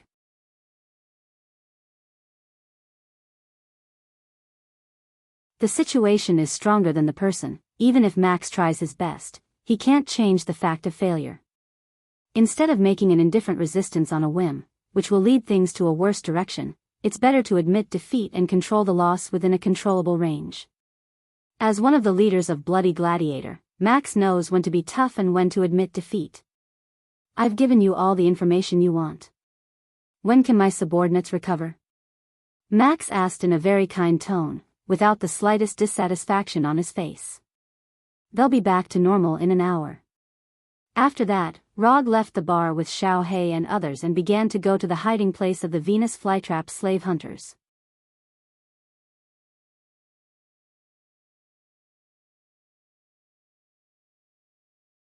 Chapter 344. In a farm dozens of kilometers away from Halden City, Jaros, who had just celebrated his 20th birthday, pushed a cart full of food toward a secret detention room below the farm. This farm was the only one within more than 10 kilometers. It mainly grew a herb called blue potato. Blue potato was easy to grow, had a considerable yield, and had good nutritional value. Thousands of years ago, blue potato had become one of the main foods of Xander. On the surface, this was an ordinary farm that grew blue potato. But in fact, this was one of the secret bases of the Venus flytrap slave hunters on Xander. Unlike the other members of the slave hunters, although Jaros was also a member of the slave hunters, he had never left Xander, let alone participated in specific slave hunting activities. Even his identity as a member of the slave hunters was inherited from his deceased father. Normally, Jaros's main job was to plant blue potatoes and be a responsible grower. When the Venus flytrap slave hunters came to Xander, he was responsible for delivering food to the prey, and providing other reasonable services to the other members of the slave hunters. This included, but was not limited to, cooking, cleaning, serving tea, and so on. I don't know when I can become a real slave catcher. Deputy Commander Noah has already promised me that as long as I take good care of Special Prey number 41, I will be qualified to be a trainee slave catcher and follow the team to catch prey in the universe. Thinking of this, the tired look on Jaros's face was suddenly replaced by excitement. No one wanted to be a nobody for the rest of their life, and Jaros was no exception. Now, Special Prey number 41 gave him the opportunity to change his life. There was a 3-story base under the farm.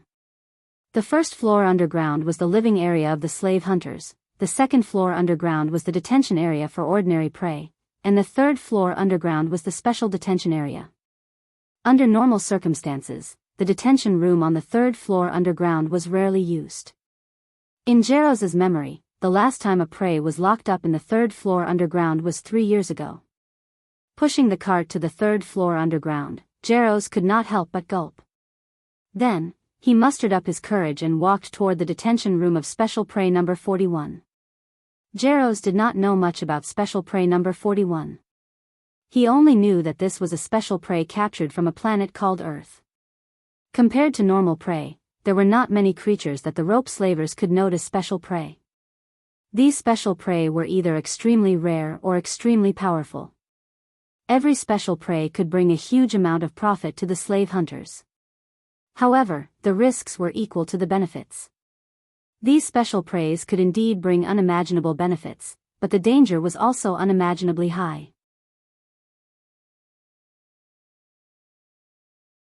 Jaros remembered that his father had once told him that dozens of years ago, the slave hunters were almost wiped out because of a special prey.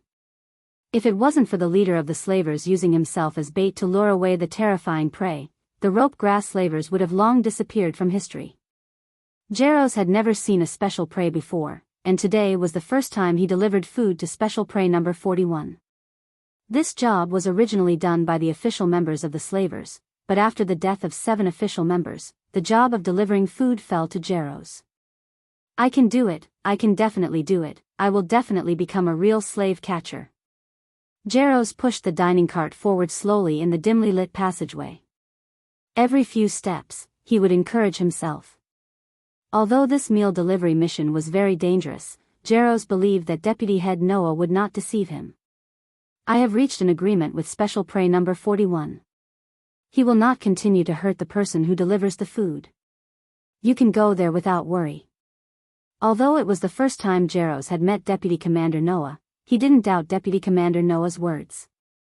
Deputy Head Noah was a powerful existence who had won 3 consecutive victories in the Saga planet arena. Such a powerful existence had no need to deceive a small character like him. While Jaros was pushing the dining cart to the detention room, Hulk, who was noted as special prey number 41 by the slave hunters, was in his room, working hard on his fighting practice. Boxing, Muay Thai, Brazilian Jiu-Jitsu, Sanda, Israeli martial arts, Skark fighting system of the UA Special Forces. What Hulk was practicing now was the fighting technique that Rog left in his memory with illusioned false memory. Even though Hulk didn't look very agile, under his hard work, not only did he successfully master these fighting techniques, but he also gradually summed up his own fighting techniques. For this reason, Hulk also gave his fighting technique a name that he liked very much. Invincible Hulk Fighting Technique. Although this name didn't look like much, its power was not ordinary. Especially when combined with Hulk's astonishing strength, this fighting technique really had an invincible aura. While Hulk was working hard on his fighting technique, the thick metal door of the detention room was opened, and Jaros walked in with the dining cart. "Hello, I am today's meal delivery man, my name is Jaros." Jaros tried hard to control his nervousness and said in a calm tone as much as possible. However, after seeing Hulk's amazing body and his proficient fighting skills, Jaros couldn't help but swallow his saliva. This person is so strong. After more than 10 seconds, Hulk stopped punching and walked step by step to Jaros, who also had green skin. "Hello." After a simple reply, Hulk directly sat on the ground and used his palm, which was bigger than Jaros' head, to take out food from the dining cart. The dining cart full of food didn't even last 3 minutes in front of Hulk, who had an amazing appetite, before it was completely consumed. After drinking the last nutrient solution in his hand, Hulk looked at the motionless Jaros in front of him and said slowly, "This food is not enough. Next time, Hulk wants 3 times the amount." Although Hulk's tone was very calm, Jaros felt that he wasn't talking to a human, but a prehistoric beast.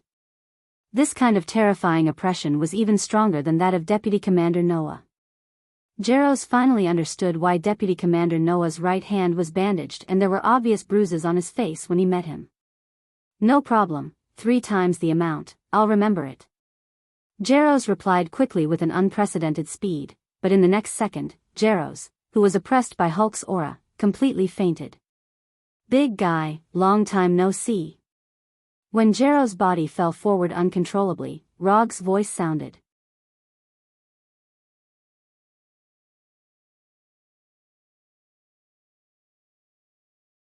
Chapter 345. Rog, why are you here, and Natasha? Seeing Rog and Natasha coming in from the door of the room, Hulk's expression became extremely happy. "I knew you were kidnapped, so I came to save you." While speaking, Rog looked at Hulk seriously, and a look of doubt appeared on his face. Judging from Hulk's current appearance, he doesn't seem to mind the fact that he was kidnapped. Hulk was not kidnapped, it was Banner who was kidnapped. Hulk is very strong, Hulk will not be kidnapped. Hulk explained very seriously, and he didn't forget to wave his fist as he spoke. Although Hulk shares a body with Banner, Hulk is very clear that he is him and Banner is Banner. He won't admit that the weak Banner is Hulk. Well, it was Banner who was kidnapped, not Hulk. "Let's go, I'll take you back to Earth. You shouldn't like to live in this kind of cell-like room." Rog didn't argue with Hulk about who was kidnapped and directly changed the subject. After getting the information about the rope grass slavers from Max of the Bloody Gladiator, Rog immediately rushed over with Natasha and others, for fear that Hulk would be taken away again if they were too slow. However, after secretly sneaking into the underground base of the slave hunters, Rog found that things were a little different from what he had imagined. He originally thought that the rope grass slavers would try their best to avoid the appearance of Hulk and reduce the possible risks as much as possible. But after coming here, he found that the slave hunters didn't care much about this. Even this room specially used to detain Hulk seems a bit casual. Although this detention room is not bad and can effectively detain most of the creatures. But it is still not enough to completely lock up Hulk. With Hulk's strength, if he wants to leave here, he only needs to consume some stamina and he can easily leave here and destroy the entire underground base on the way. Go back to Earth? Hulk, don't go back to Earth. Hulk is going to sock a star. Hulk is going to participate in the gladiator fight. Hulk is going to fight for Hulk's glory with his fists. As soon as Rog finished speaking, Hulk shook his head fiercely and decisively rejected Rog's proposal. What was going on?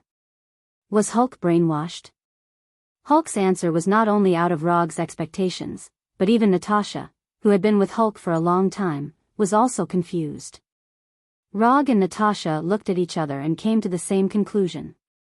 The brainwashing techniques of the rope trappers were pretty good. Although they don't know when Hulk came out, it has only been more than 20 days since the day Banner was kidnapped. In less than 20 days, the rope trappers had managed to brainwash Hulk. Although this efficiency wasn't particularly shocking, it was still considered quite good. Compared to Banner, although Hulk is not smart, he is definitely not stupid, and his will is definitely stronger than Banner's. Although Hulk sometimes had a childlike mentality, it was just that he was too lazy to disguise himself. Rog gave Natasha a look and asked her to persuade Hulk. Gladiators are dangerous, and the glory obtained from gladiators is not real glory. Don't you want others to be afraid of you? If you participate in gladiators and use force to fight for glory, it will only make others more afraid of you. If you want to get your own glory, you can do it on Earth. You are a superhero on Earth, and people on Earth like you, and they will be proud of your glory. Natasha slowly came in front of Hulk, holding Hulk's huge right hand with both hands, and said in a gentle tone. Looking at Natasha's gentle demeanor at this time, Rog couldn't help but think of the profession of a kindergarten teacher. Hulk was the stubborn child in the kindergarten, and Natasha, the kindergarten teacher, was trying to persuade him. Although the picture shown was very similar to normal situations, the feeling it gave people was exactly the same. When the person who was persuading him became Natasha, Hulk's refusal obviously lessened a lot. However, after a few seconds of silence, Hulk shook his head silently and rejected Natasha's proposal. Earth doesn't like Hulk, Saga planet likes Hulk. Noah promised Hulk that Hulk would become a hero that everyone on Saga planet would like. Hulk wants to fight, Hulk doesn't want to disguise himself, Hulk wants to be recognized by others. Although Rog has never seen Noah, he knows that the Noah mentioned by Hulk is the deputy head of the slave hunters. In the information provided by the Collector and Max, there is information about Noah. Before Noah became the deputy head of the slave hunters, he was a gladiator on Saga planet, and he was a gladiator with some achievements. But unlike other gladiators, Noah participated in gladiators as a free man. So after fighting a few gladiators and getting 3 consecutive victories, he left Saga planet and joined the rope hunters. Just as Natasha was about to continue to persuade Hulk to return to Earth, a violent explosion suddenly came from the ground, attracting the attention of the 3 of them. Xiaohei and Scott did not sneak into the 3rd floor with Rog but were left outside by him. Unsurprisingly, this explosion should be caused by Xiaohei and Scott. After the explosion, Rog suddenly made a decision. The commission he accepted was to bring Bruce Banner back to Earth. The commission did not specify a clear return time, so he did not have to consider the specific return time. In addition, he has a certain interest in Saga planet, a planet famous for its sports. Hulk obviously doesn't want to return to Earth now. Although Rog can take Hulk back by force, he doesn't intend to do so. Since Hulk wants to go to Saga planet to participate in the gladiators, and he happens to be a little interested in Saga planet, it's better to go to Saga planet together to satisfy Hulk's hope and satisfy his own curiosity. Get up, I'll accompany you to Saga planet to participate in the gladiators. Speaking of which, I don't seem to have a serious physical competition with you. Why don't we officially compete in the arena of Saga planet? Although Rog and Hulk have fought a few times before, those battles were not considered official. At that time, Hulk was either fighting with Dragon and Wood Arhut, or getting hit by his Tsukimi. Hulk has never officially competed with him in physical skills. Really? Do you really want to go to Saga planet with me? After hearing Rog's words, Hulk instantly became excited.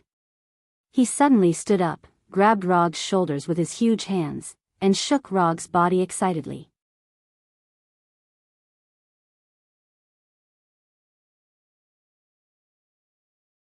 Chapter 346.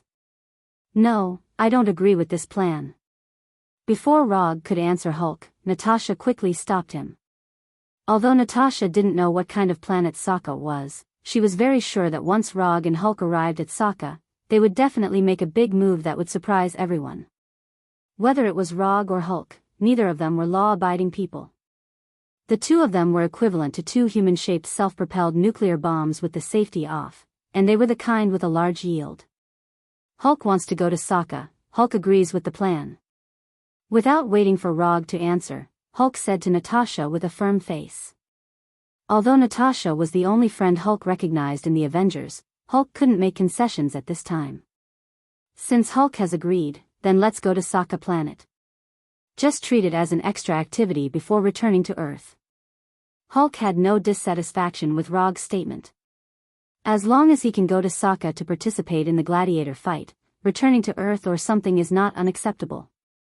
At this time, Hulk was no different from a real child. If you want to persuade Hulk, you have to follow Hulk's train of thought. This is like coaxing a child, you have to use the child's way of thinking. Looking at Rog and Hulk, who quickly reached an agreement, Natasha sighed helplessly. She is not Rog. She doesn't have the strength to forcibly take Hulk away, so once Rog and Hulk reach an agreement, all she can do is to cooperate silently. When they left the detention room, Hulk turned around and glanced at the unconscious Jaros. After thinking for a few seconds, he grabbed Jaros and brought him out of the detention room. Rog and Natasha didn't say anything about Hulk's move. He's just a small character, there's nothing to worry about. Since Hulk likes him, then let him take him. Anyway, there can't be any accidents. The battle in the farm continued. Although Xiaohei and Scott were at an absolute disadvantage in terms of numbers, the combat power they showed was not worse than the slave hunters. This was especially true for Xiaohei, who had fused with 20 Lord-ranked symbiotic demons. Xiaohei's strength was simply overwhelming.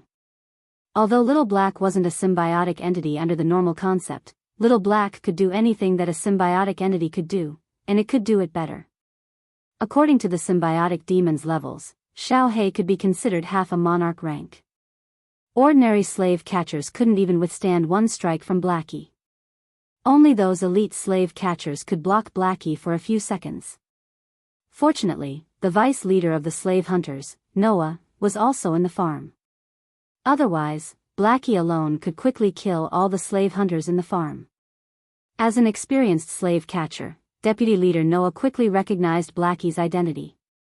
Although it was slightly different from the symbiotic demon in his memory, he was 100% sure that Blackie was a symbiotic demon. Perhaps it was because its master was Rog, but Little Black also had the thought of obtaining pleasure from the battle. Under Little Black's intentional indulgence, Noah, who was holding a two-handed greatsword, had a rare chance to catch his breath. In the beginning, Noah and the other slave catchers used firearms. However, under Little Black's unstoppable attacks, they helplessly realized that using firearms would only make them die faster in front of Little Black. Thus, each of them took out their cold weapons and began to fight with Little Black in close combat. Of course, other than cold weapons like swords and knives, they also used some special capturing weapons. For example, sonic weapons and flame weapons that targeted certain special creatures. However, Little Black wasn't one of those common symbiotic demons. Sonic weapons and flames couldn't cause fatal damage to him. When Little Black quickly killed more than half of the slave catchers and directed the battle to close combat that he was interested in, Scott completely withdrew from the battle. It wasn't that Scott didn't want to participate in the battle, nor was it that he was lazy on purpose. It was just that Little Black stopped him from participating. Therefore, while Little Black was enjoying the thrill of the battle, Scott, who had shrunk to the size of an ant, could only sit on the leaves of some kind of plant and silently observe Little Black's battle. Although he had been with Little Black for some time and was often played by Little Black like a pet. However, after witnessing Little Black's battle posture, Scott finally understood how gentle Little Black usually was to him. Little Black's pair of seemingly ordinary claws were like divine weapons, easily tearing the enemy in front of him apart. Whether these people were wearing armor or not, in front of Little Black's claws, they would only end up being completely torn apart. Recalling the scene where Little Black often used his hands to ravage his hair, Scott couldn't help but swallow his saliva. Fortunately, we're on the same team. Fortunately. Little Black's happy battle didn't last long. It wasn't because all the slave catchers were dead, but because Rog and the others came near the battlefield. Because of Little Black, most of the combat personnel in the underground base were attracted to come out. Rog only dealt with a few logistics personnel who didn't have much combat power and left the underground base easily. When Little Black stopped, the slave catchers, including the deputy leader Noah, finally breathed a sigh of relief. In just a few minutes, they lost more than half of their members. If this continued, it wouldn't be long before all of them died here. Although Little Black stopped attacking, the deputy leader Noah didn't dare to put down the two-handed greatsword in his hand. He looked at Little Black with vigilance, as well as Rog and the others who had just arrived. After seeing Rog, especially Hulk beside Rog, Noah knew that they were in big trouble tonight. Blackie alone had the ability to wipe them all out. If Rog and Hulk were added, their survival rate was less than 1 in 10,000. Although it was the first time Noah met Rog, he was very sure that Rog was the strongest in this group. This was his intuition as a warrior, and also his unique vision that was honed by many years of combat experience. Looking at you, you should be Hulk's friends. This time, we, the rope catchers, admit defeat. Tell me, what kind of compensation do you want? After confirming that his strength was far inferior to the other side, Noah decisively chose to admit defeat. Noah stabbed the two-handed greatsword in his hand into the ground, silently stepped back a few steps, and motioned for the others to put down their weapons. From the day he became a slave catcher, Noah was mentally prepared for someone to come knocking on his door. So after seeing Rog and the others, he didn't show any doubts. The slave trade was not welcomed by the mainstream, and it was an industry that licked blood from the edge of the blade. Not only did they have to face dangerous prey, but they also had to be careful of all kinds of revenge brought by the slave catchers.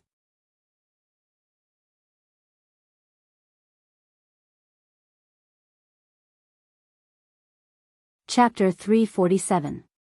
In the meeting hall on the basement floor of the farm, Rog and others, as well as the representatives of the slave hunters led by Noah, sat.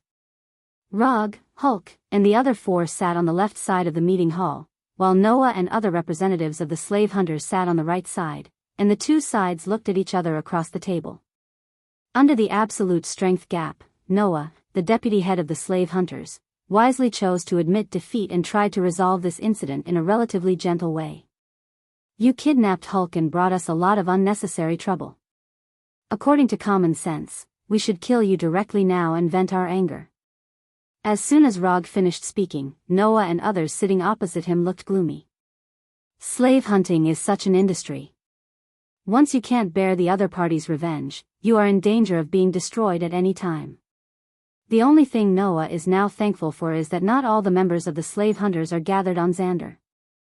The leader of the slave hunters and several other deputy heads are now performing missions on other planets. Even if Rog really killed all of them, the slave hunters would not be completely destroyed. But you didn't do that, which means that there is still a possibility of reconciliation between us. As the deputy head of the slave hunters, Noah can be regarded as experienced and knowledgeable, so he immediately grasped the key in Rog's words. Yes, we do have the possibility to reach a reconciliation. But the premise of reconciliation is that you can give us what we want. Having said this, Rog paused for a few seconds, then continued, I don't know what you said to Hulk that made him want to participate in the Battle of Saga. But since he has such an idea, we will naturally meet his request. First of all, we want the specific coordinates or interstellar map of Saga. Secondly, you have to pay reasonable compensation for your wrong behavior this time. The specific compensation is up to you. I only have one request, that is, the price of compensation is 3 times Hulk's value. Finally, I want the specific information of the planet where the blooming giant elephant clan is located. If not, you can hand over a living blooming giant elephant clan treant to me, except for the bounty hunter named Groot. Rog unhurriedly stated all of his requests. The first request was the simplest one, and it was also the prerequisite for fulfilling Hulk's wish. Although Saga planet was very famous in the universe, not many people knew its exact location. In particular, the safe route to Saga Star was a secret that only a few people and organizations knew. Unlike other planets, planet Saga was surrounded by all kinds of known and unknown universes. It was impossible to enter and exit planet Saga normally.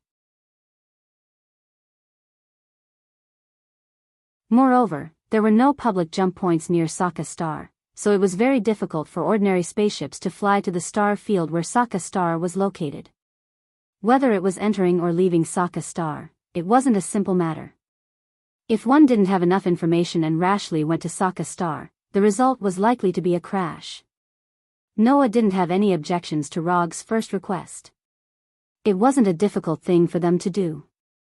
The rope grass slavers had a lot of dealings with the ruler of Saga Star, Gao Tianzuan. They had information on how to safely get to Saga Star. In addition to the first request, Noah also felt that the second request was very reasonable. The loser had to pay reasonable compensation. No matter which planet it was in the universe, this was a common practice. The only thing that gave Noah a bit of a headache was the last third request. The Flower God Colossus clan. Noah knew about this special race. He had done some research on this race before, and even planned some capture plans. Groot was once on their arrest list. But unfortunately, they didn't catch any Flower God Colossus clan Treants in the end. Even Groot's traces were intermittent. They couldn't track him at all. As for Planet X, which was said to have a large number of Flower God Colossus clan Treants, the rope grass slavers hadn't obtained any useful information so far. The first two requests are no problem. I can make the decision to agree to them now. But if you want the location of the Flower God Colossus clan's planet, or a living Flower God Colossus clan Treant, I can't give you an accurate answer for the time being. Some customers have made similar requests before, but until now, we haven't caught any Flower God Colossus clan Treants, let alone the location of their planet. Some scholars even believe that the Flower God Colossus clan has been completely extinct. The Treant Groot may be the last Flower God Colossus clan Treant in the universe. Noah didn't dare to directly reject Rog's third request. He tried his best to explain the difficulty of the request. This is your business. I just need a result. If you're sure that this request can't be fulfilled, I won't force you too much. After all, I'm not a demon. Rog answered calmly with an indifferent expression. Although he looked very easy to talk to now, Noah was 100% sure that if he said that he couldn't fulfill it now, they would definitely not be able to see the sunrise tomorrow. We will do our best to fulfill this request, but it will take some time, so I hope you can give us a little more time. That's not a problem. Before the third request is fulfilled, you can follow me. When your leader sends the information or a living Treant, you can leave. After hearing Rog's answer, Noah froze for a moment, then showed a wry smile. Rog is obviously using him as a hostage, and at the same time, he is forcing the slave hunters to make a choice. If the slave hunters feel that their deputy leader is not as valuable as a Flower God Colossus clan Treant, then of course, they will not pay attention to Rog's request. At that time, Noah, who has been abandoned by the slave hunters, will continue to keep the secret for the slave hunters. This is also a problem. Noah is loyal to the slave hunters, otherwise, he wouldn't have become the deputy leader of the slave hunters. But no matter how loyal a person is, after being ruthlessly abandoned, there will be some dissatisfaction. This has nothing to do with loyalty, it's just simple human nature. Okay, I agree. Although he knows that this is a trap, Noah can only bite the bullet and jump down. The next thing is very simple. Under Noah's arrangement, the members of the slave hunters began to prepare for the compensation. The relevant information of Saga was also handed over to Rog for the first time. When receiving the information of Saga, Rog left a flying Thor technique on Noah's neck in front of him. This is just a safety device, but I believe that you are a smart person and will not let this device take effect. Rog did not explain the role of the flying Thor technique to Noah, but simply reminded him, you're tuning in to the Carefree Valley YouTube channel. Don't forget to subscribe and join us on this journey to catch the most captivating stories.